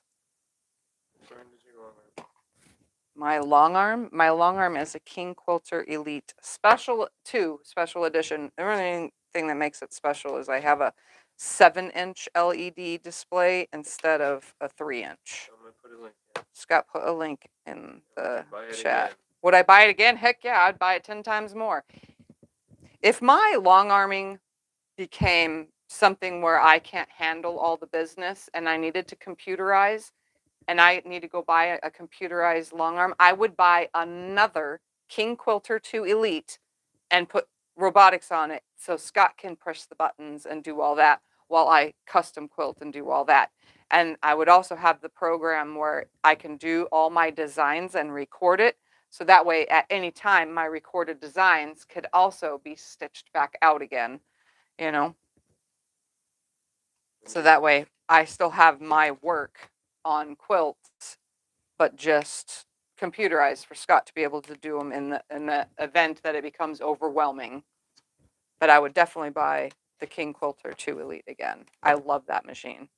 I have played with lots of machines, and mine just, I don't know what it is. Maybe I'm biased against it because I have it and I paid a lot of money for it, but I definitely love the way it moves compared to other machines. It's so smooth. It's not as loud as other machines. It's loud, period, but because all long arms are loud, but I don't think it's as loud as other ones that I've played on. And I've played on lots of machines. I use Becca's every year. She has a great machine. It's a handy quilter. But for some reason, if she was to come to my house and play with mine, she'd be like, wow. She would do the opposite. She'd be like, wow, this moves so nicely. Everybody that's ever come to our house and played with it love how my machine moves. I noticed that when you cut yardage, it's folded twice. Do you have bowing at the fold at times? When I fold yardage, I fold it twice. Do I have bowing? Well, here is a piece from being cut on the fold twice. Here was its fold once. It's pretty straight. Fold twice. Look at that. If I lean it against, there is no bowing, elbow, or nothing. And if I open it again, no bowing or elbow. It's because when I bolt my fabric up, I bolt it up by straightening it out. So here is a fabric real quick. We'll give this as an example. Let me press this real quick for an example. I do have a how to cut your fabric straight video. So here's your fabric, right? This is not a full piece, but we're going to pretend it is. When it's folded and you have your two selvages lined up, you're going to line your two selvages up nice and straight. If it was not nice and straight, but the top seems like it's nice and straight, can you see that wrinkle right there? That's off. If you just use your fingers and slide it over and line your yardage up nice and straight, like this, even though the top might not be straight, but your yardage is, and it makes a continuous fold, it does not have a curve or anything to it, then you have straight fabric. Once it's straight that way, you can go your second time lining up now your other fold, and you can see if it's crooked. You can feel it. You can see it. It's a visible thing when it's off. So once that's straight on the other fold that I have now creased, I have a nice straight cut. And when I cut this, there should be no elbows, no bowing, no L shape, anything. It should be a 100% straight cut. I pre-fold all of my fabric, all of it. As soon as somebody sends me fabric, I realign it along the selvages, do that finger trick on that video, how to cut my fabric straight. I realign it using my fingers. Even if it's 4 yards, once I line up that first yard that I could fit in my hands, then the rest of it's going to line up after that continuously. And if I have to check again, I'll check again when I get to the 4th yard. Then I fold it in half a second time and I bolt it up. And I usually almost never get elbows and creases. Jelly rolls even come with elbows and creases. It's a big machine, but they didn't pre-straighten the fabric. I pre-straighten my fabric before I put any of my fabric away on the shelves. Even the big bolts, unless it came directly from the store, I'm not going to unbolt it. But even if I make my own big bolt because somebody sent me, 8 yards of something, I will pre-do that, then bolt it up, and then mark obviously how much yardage I have. I'm pretty on it when it comes to, putting my fabric away. So that way I always have straight cuts and I don't have to worry about it. And it's already pre-done for me so that when I'm ready to use it, it was available and I don't have to press anything. Which was good, All right, we're on this side. I'm pretty on it when it comes to straightening up my yardage, though.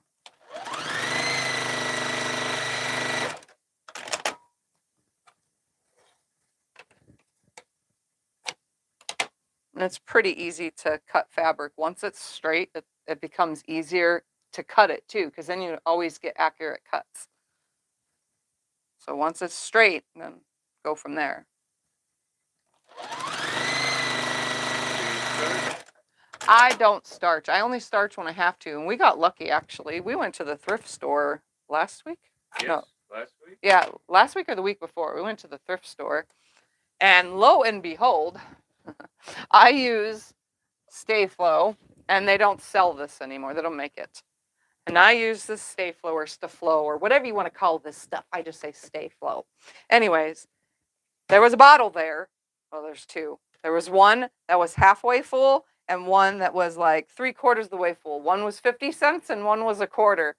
So I brought it home, poured them both in one, and for 75 cents, I have a whole entire bottle.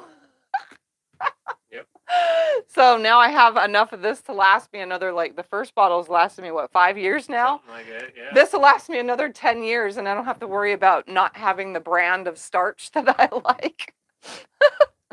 And then there was also a whole entire bottle of Fontless there too. So we grabbed that for a quarter. I mean, can't pass that up, right? Even though I don't use starch that much, when I see a deal, I grab the deal. We got a ton of stuff for $4. Yeah, we got a ton of stuff at the thrift store for $4 the other day. Well, last week. Yep. Straighten your fabric, trim the sides. Once I straighten my fabric, do I trim the sides? No, I don't do the sides until I'm ready to cut. And then I straighten that initial cut because you still have to straighten it again. So after you roll it back up on the bolt, like if you were to have pre-straightened your edge, unless it's like really wonky, I will, but say you pre-straighten your edge and then you roll what you didn't use back up on the bolt. By the time it's done sitting like this, look at this. By the time it's done sitting like this, now that edge is not straight anymore. When I open it each and every single time, it is now off. It has readjusted itself and it is not straight. So you got to straighten the edge anyway. So there's no point in pre-straightening the edge. If every time you use it and you're cutting off of it, that's going to have to be re-straightened again with a fresh cut. So I don't do that.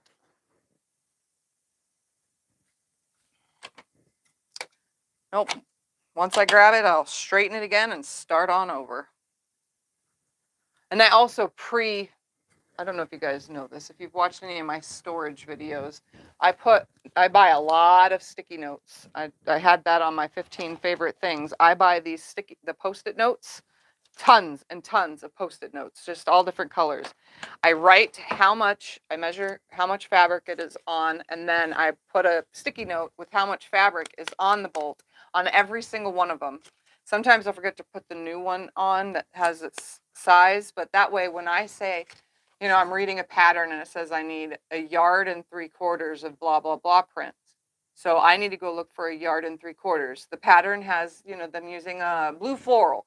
So I'm going to go look for a blue floral in my fabric that has 1 3/4 yards.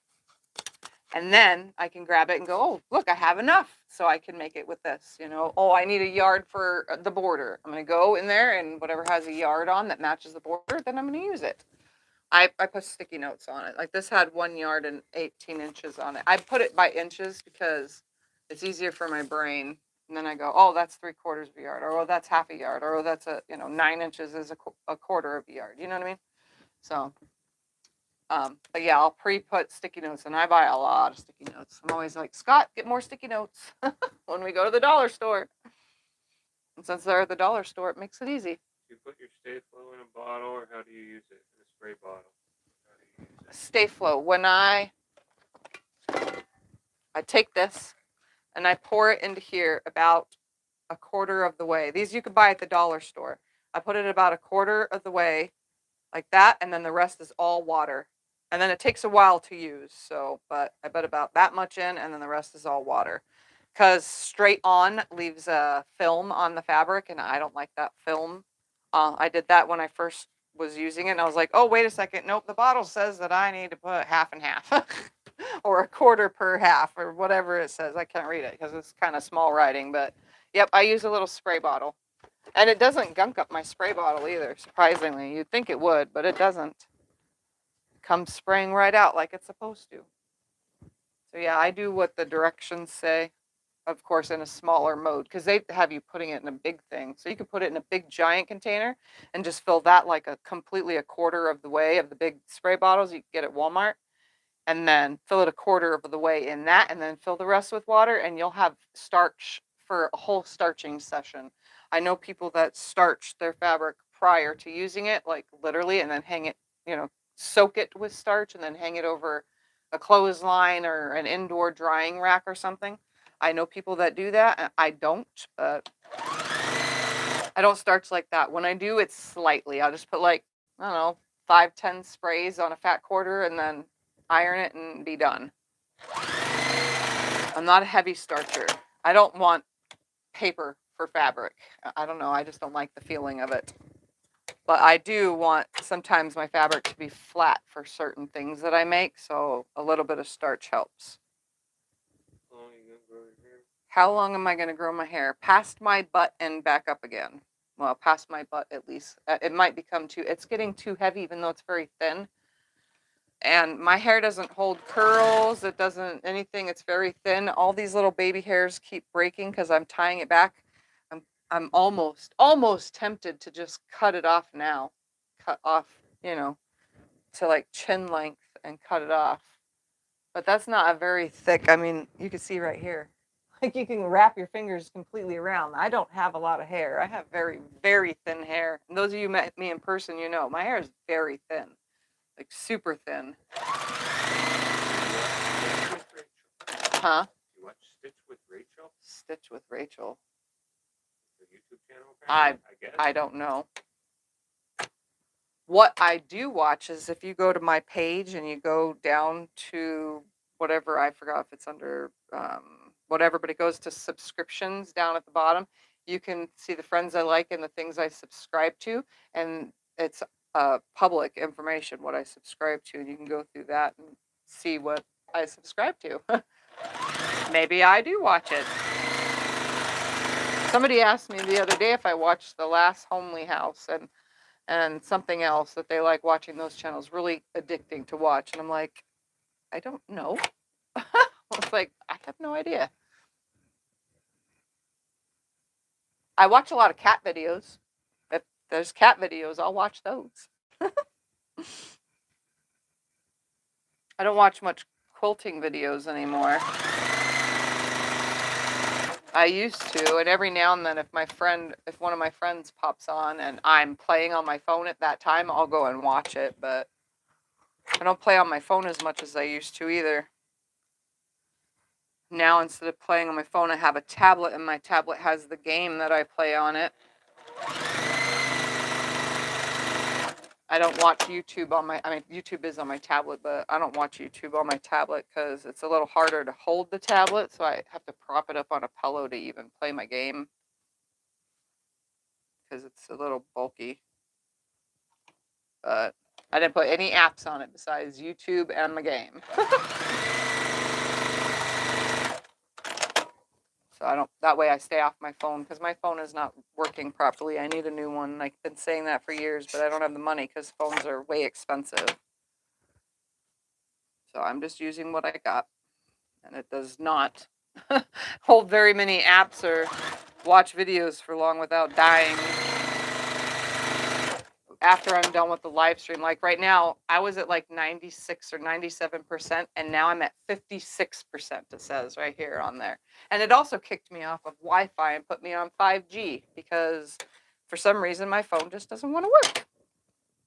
It is old. It's very old. The one that you're watching me from is an old phone. It's the same exact phone, and that one struggles too. Plus the camera is really not very good, and eventually I'll get a new one, and that will be the YouTube and personal phone. Eventually. Not right now, though.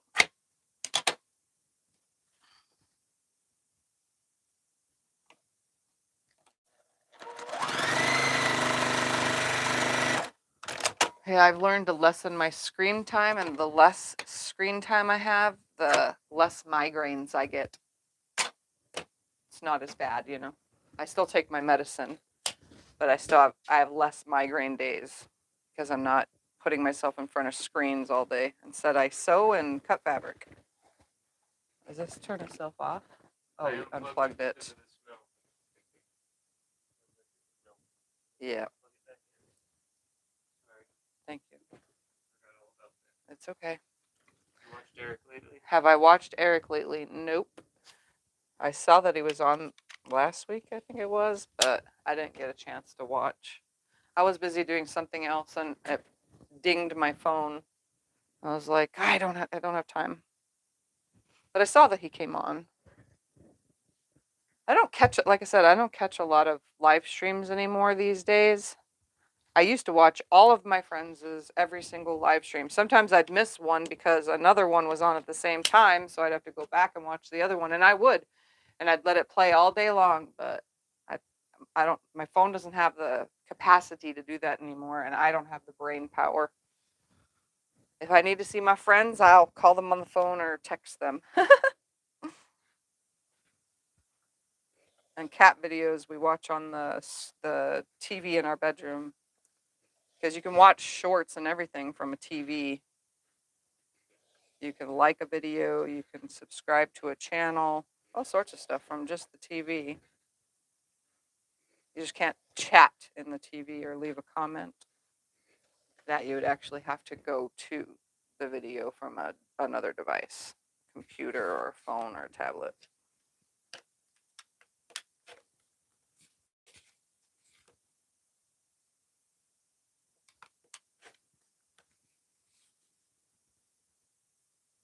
We watched a cat video, actually, was it last week or the week before, about different cat breeds. There are so many breeds that we didn't even know exist, and some of them are kind of interesting looking cats out there. We're like, holy moly.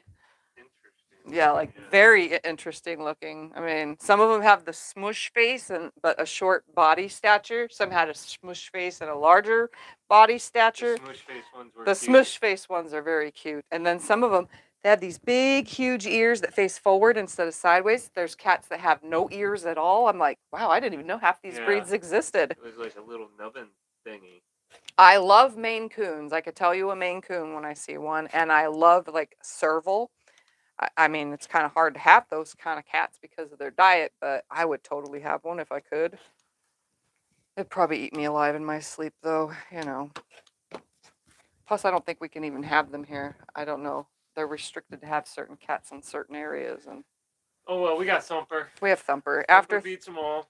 After Thumper, that's it. We're done.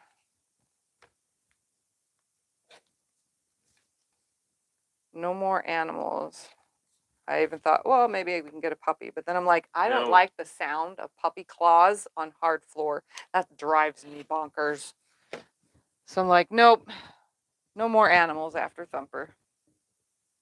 Plus, it'll save us money because we don't have to buy expensive food anymore because Thumper's on a special diet. So his food is a little on the pricey side. Then there'd be no more cleaning of a litter box, no more having the extra bathroom in our house smelling like a litter box. You know, it'd be so much easier. I love my cat and all, but cats are very needy because they require so much more. A dog, you just let it outside and let it do its thing, but you still got to train it to be able to do that. And then dogs lick, and I don't like dog lick. I love dogs and all, but I don't like it when they lick me. Like, no, stay, get away, shoo.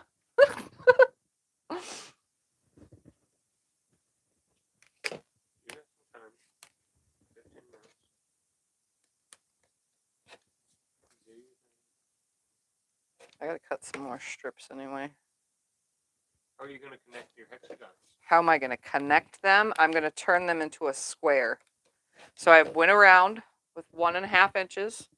Now I'm going to go around with 2.5 inches, and it was a 6-inch from point to point hexagon. So from point to point, it was a 6-inch. Now it is 7.25 inches at the moment. And if I go around it, that would be 8, 9, 10, 11 inches. So then I can cut a 10-inch square out of it. That's how I'm going to connect them, by turning them into squares. Because I do not want to sew them together the regular way. And I'm pretty sure I'm going to just cut up the rest of all this yardage and turn it into strips to do that. I'm going to have to get some more 10-inch squares out of it, but the rest I'll turn into 2.5-inch strips. All right, cut a fresh cut real quick.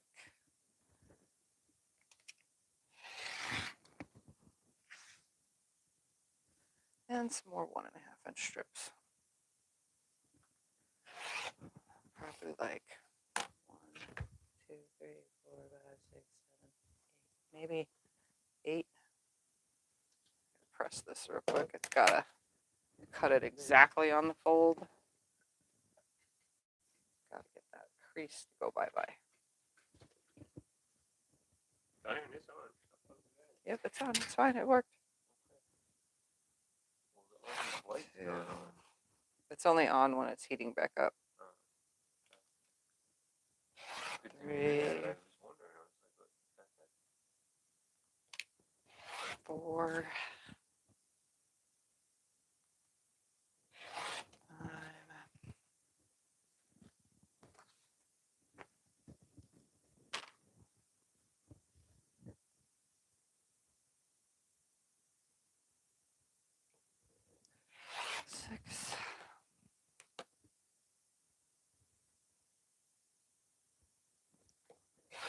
7. I'll cut 9. Let's see how far I can get with that. 8 and 1 more. 9. Look at that, half a yard left. So I've used 1 yard.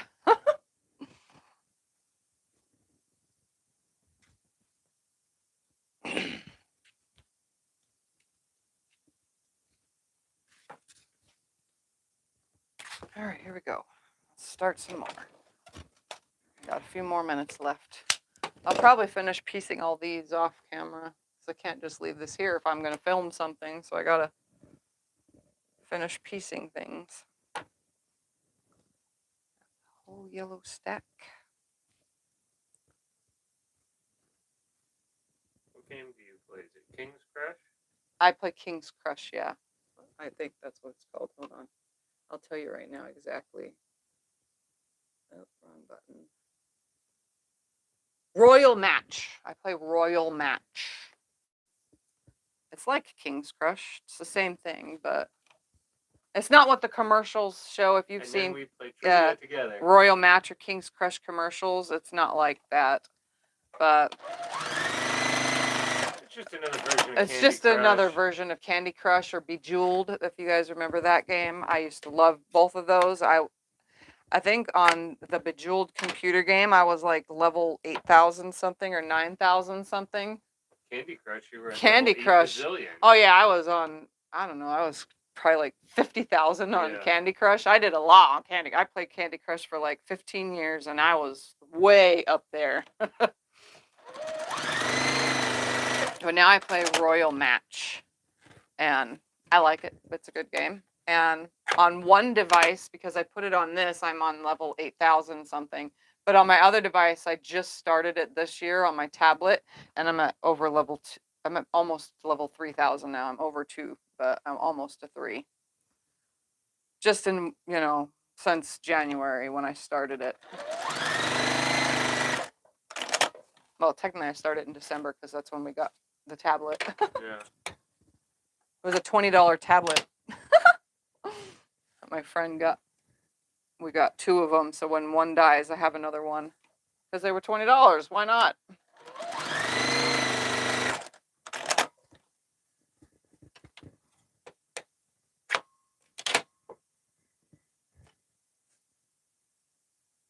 Yeah, I like playing those kind of games. And then we play trivia together. And then we play a trivia game called...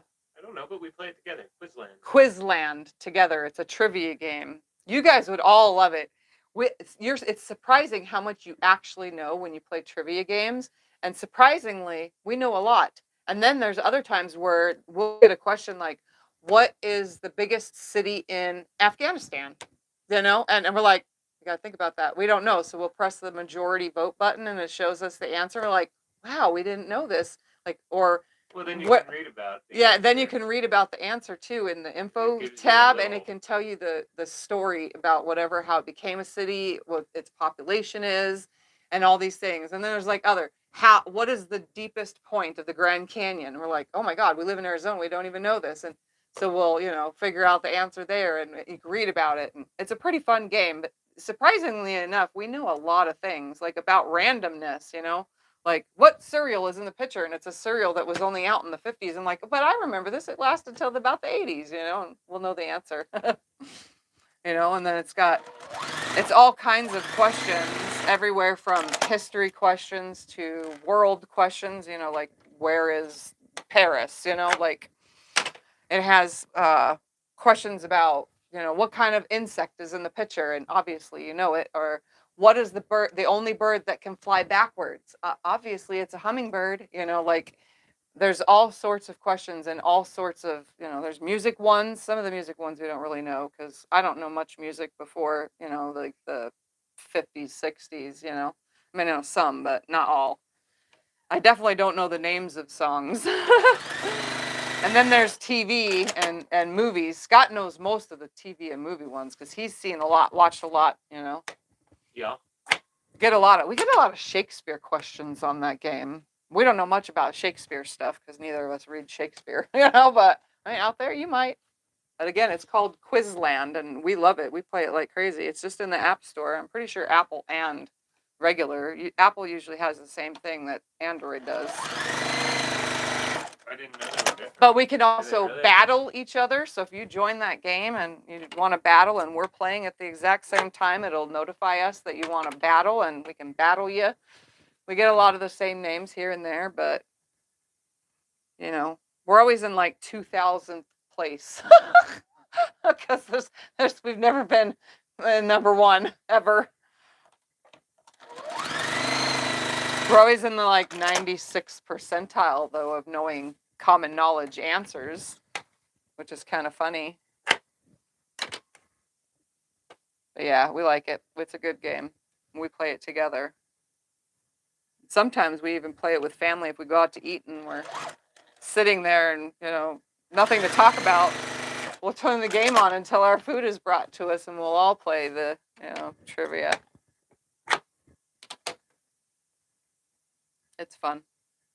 I don't play it alone though, or either does Scott. We just play it together. You play it alone, I don't care. Well, I've played alone a few times, like when I was at Becca's, because I got bored of playing my King's, you know, Crush.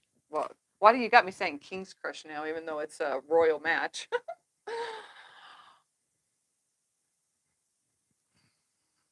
But yeah, I played it a little bit when I was gone. And the battles are fun too because you have to be the fastest person to get bonus points. You have to know your answers.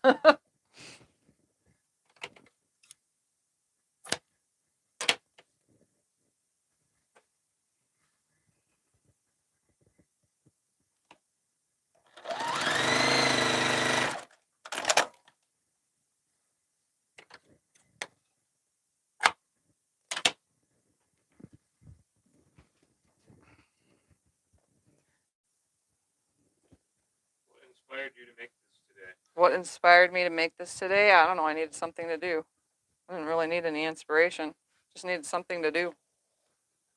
So I have a couple bins that I keep kits in, and I had thrown this in all this into a kit thing because it was matching fabric, and I figured, you know, matching fabric constitutes as a kit. So it was in my kit bin, and it's like it's gonna sit here and sit here and sit here if I don't make something. So I was like, oh, okay. And then I saw that it was the hexagons, and I was like, yeah, I can just make those. Yeah, that'll be perfect. And obviously, I'm doing it. Then I thought, well, I need an accent. And then I thought, oh, well, I need this. And that's how it goes. I had it all together, though, as a kit in my kit bin. I didn't want to follow a pattern because that means I would have had to continue on. Even though I'm going to continue on with this next, that means I would have still had to follow the pattern. I don't like it when I can't give you guys measurements, but I still do like doing patterns on my page. But I definitely like doing my own, and it's really hard. Like, I've designed quite a few patterns recently, which I'm going to make videos for. I can't do those on Sew Sundays because it really confuses you guys because I can't give you the visual that I can in a filmed video. In a filmed video, I can literally insert, you know, the measurements on the screen, put them in the description, everything beforehand so that you're not all willy-nilly what's going to happen next week. And it also keeps me from starting something and then not finishing it. That way you guys don't have a bunch of unfinished projects thanks to me. So I'm going to just film my newest patterns, but this is just making something up as I go, which is easy because, yeah, I put 6-inch point-to-point hexagons with so far 1.5-inch strips around it. Very easy. Don't need a pattern for that. So if you want to follow along, you know, I started with the 42 hexagon pieces, 20 jelly roll strips, and a pile of who knows how much yardage, and 1.5 yards of my accent.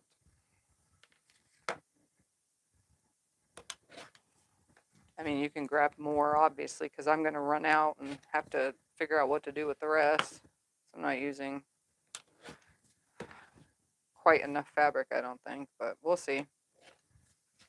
If I have to go dig through my room and find more, I will.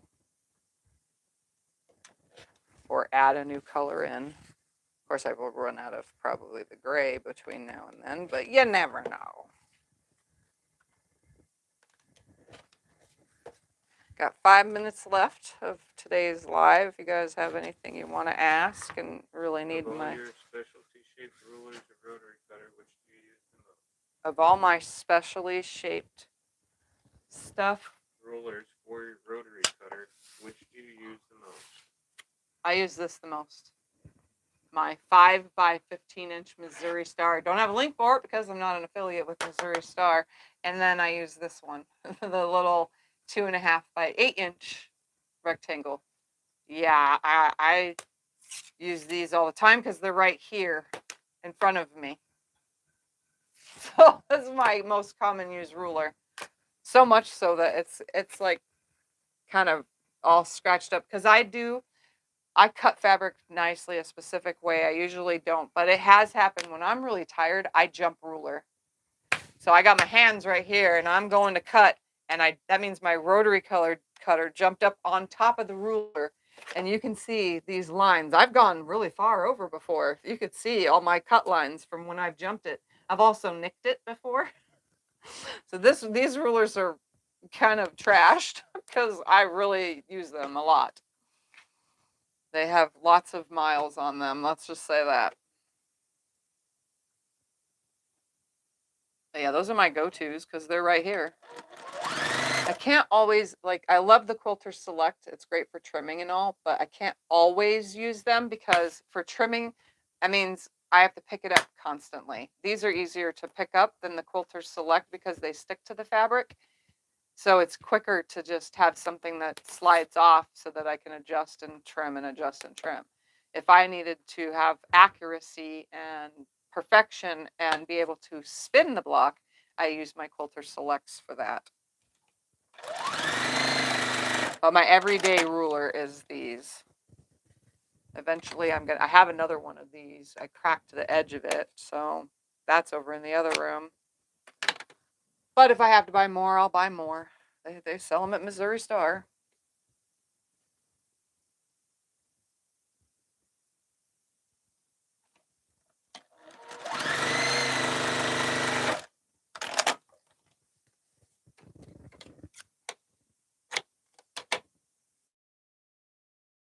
Yeah, that's what I use. My quick right here rulers. It's just because I never put them away is the thing, you know. I could pick them up and put them away each time and grab project ruler for specific projects, but I guess everybody has a go-to.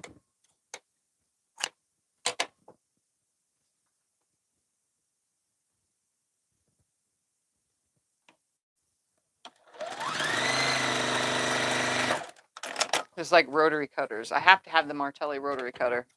There is no other rotary cutter that I would rather use. I use it in this room, over in my fabric room. When I leave to go on my trip, that's what I'm taking with me. Because, yeah, I definitely 100% prefer the Martelli cutter. I don't even like to hold the old ones in my hand. Once I got used to this, the straight ones, I could care less. It's like holding a foreign object in my hand, you know?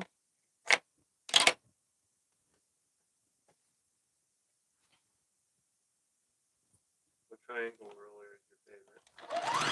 What triangle ruler is my favorite? Depends on what kind of triangle you're talking. Are you talking an equilateral triangle? Are you talking a trimming triangle for half square triangles? Are you talking about, there's so many. I do have a video, and I may or may not say during that video, I don't remember all that I said in the video, but I show every single ruler and template that I have in this room. Oh, this room and the next, because there's a bunch of rulers in the next room too. So it's a pretty much like go over everything that I have. I don't remember exactly what I say, but you'll have to watch the video. And then maybe it'll answer questions that you didn't even know. Because there's so many choices.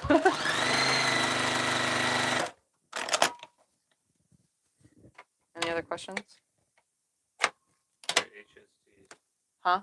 HSTs. What about HSTs? The ruler for trimming. Oh, USPS the for ruler. Venmo? Sometimes it's the Clearly Perfect slotted trimmer that I use, but a lot of times I end up grabbing the Cozy Quilt strip tube ruler because it's the same thing. But I did put ruler grip things on my Clearly Perfect slotted trimmer, so now I use them a little bit more because now they don't slip and slide, which is what I was having problems with, because they are very slick. All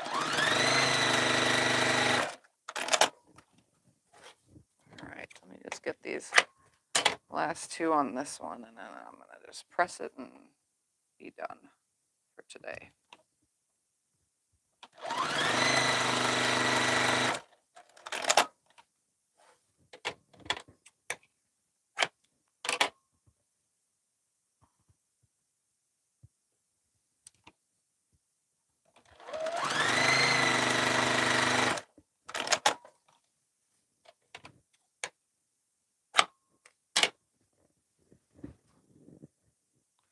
All right, let me press these and then think of your final questions. Ask them now, because as soon as I start trimming these is when I'm going to start getting off of here.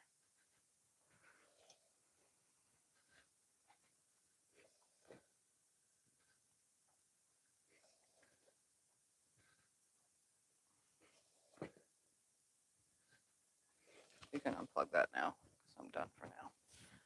All right. Any more questions that I don't know. come through while I'm trimming these? Do you label your clear boxes? Yes. Do I label my? Yes, I have.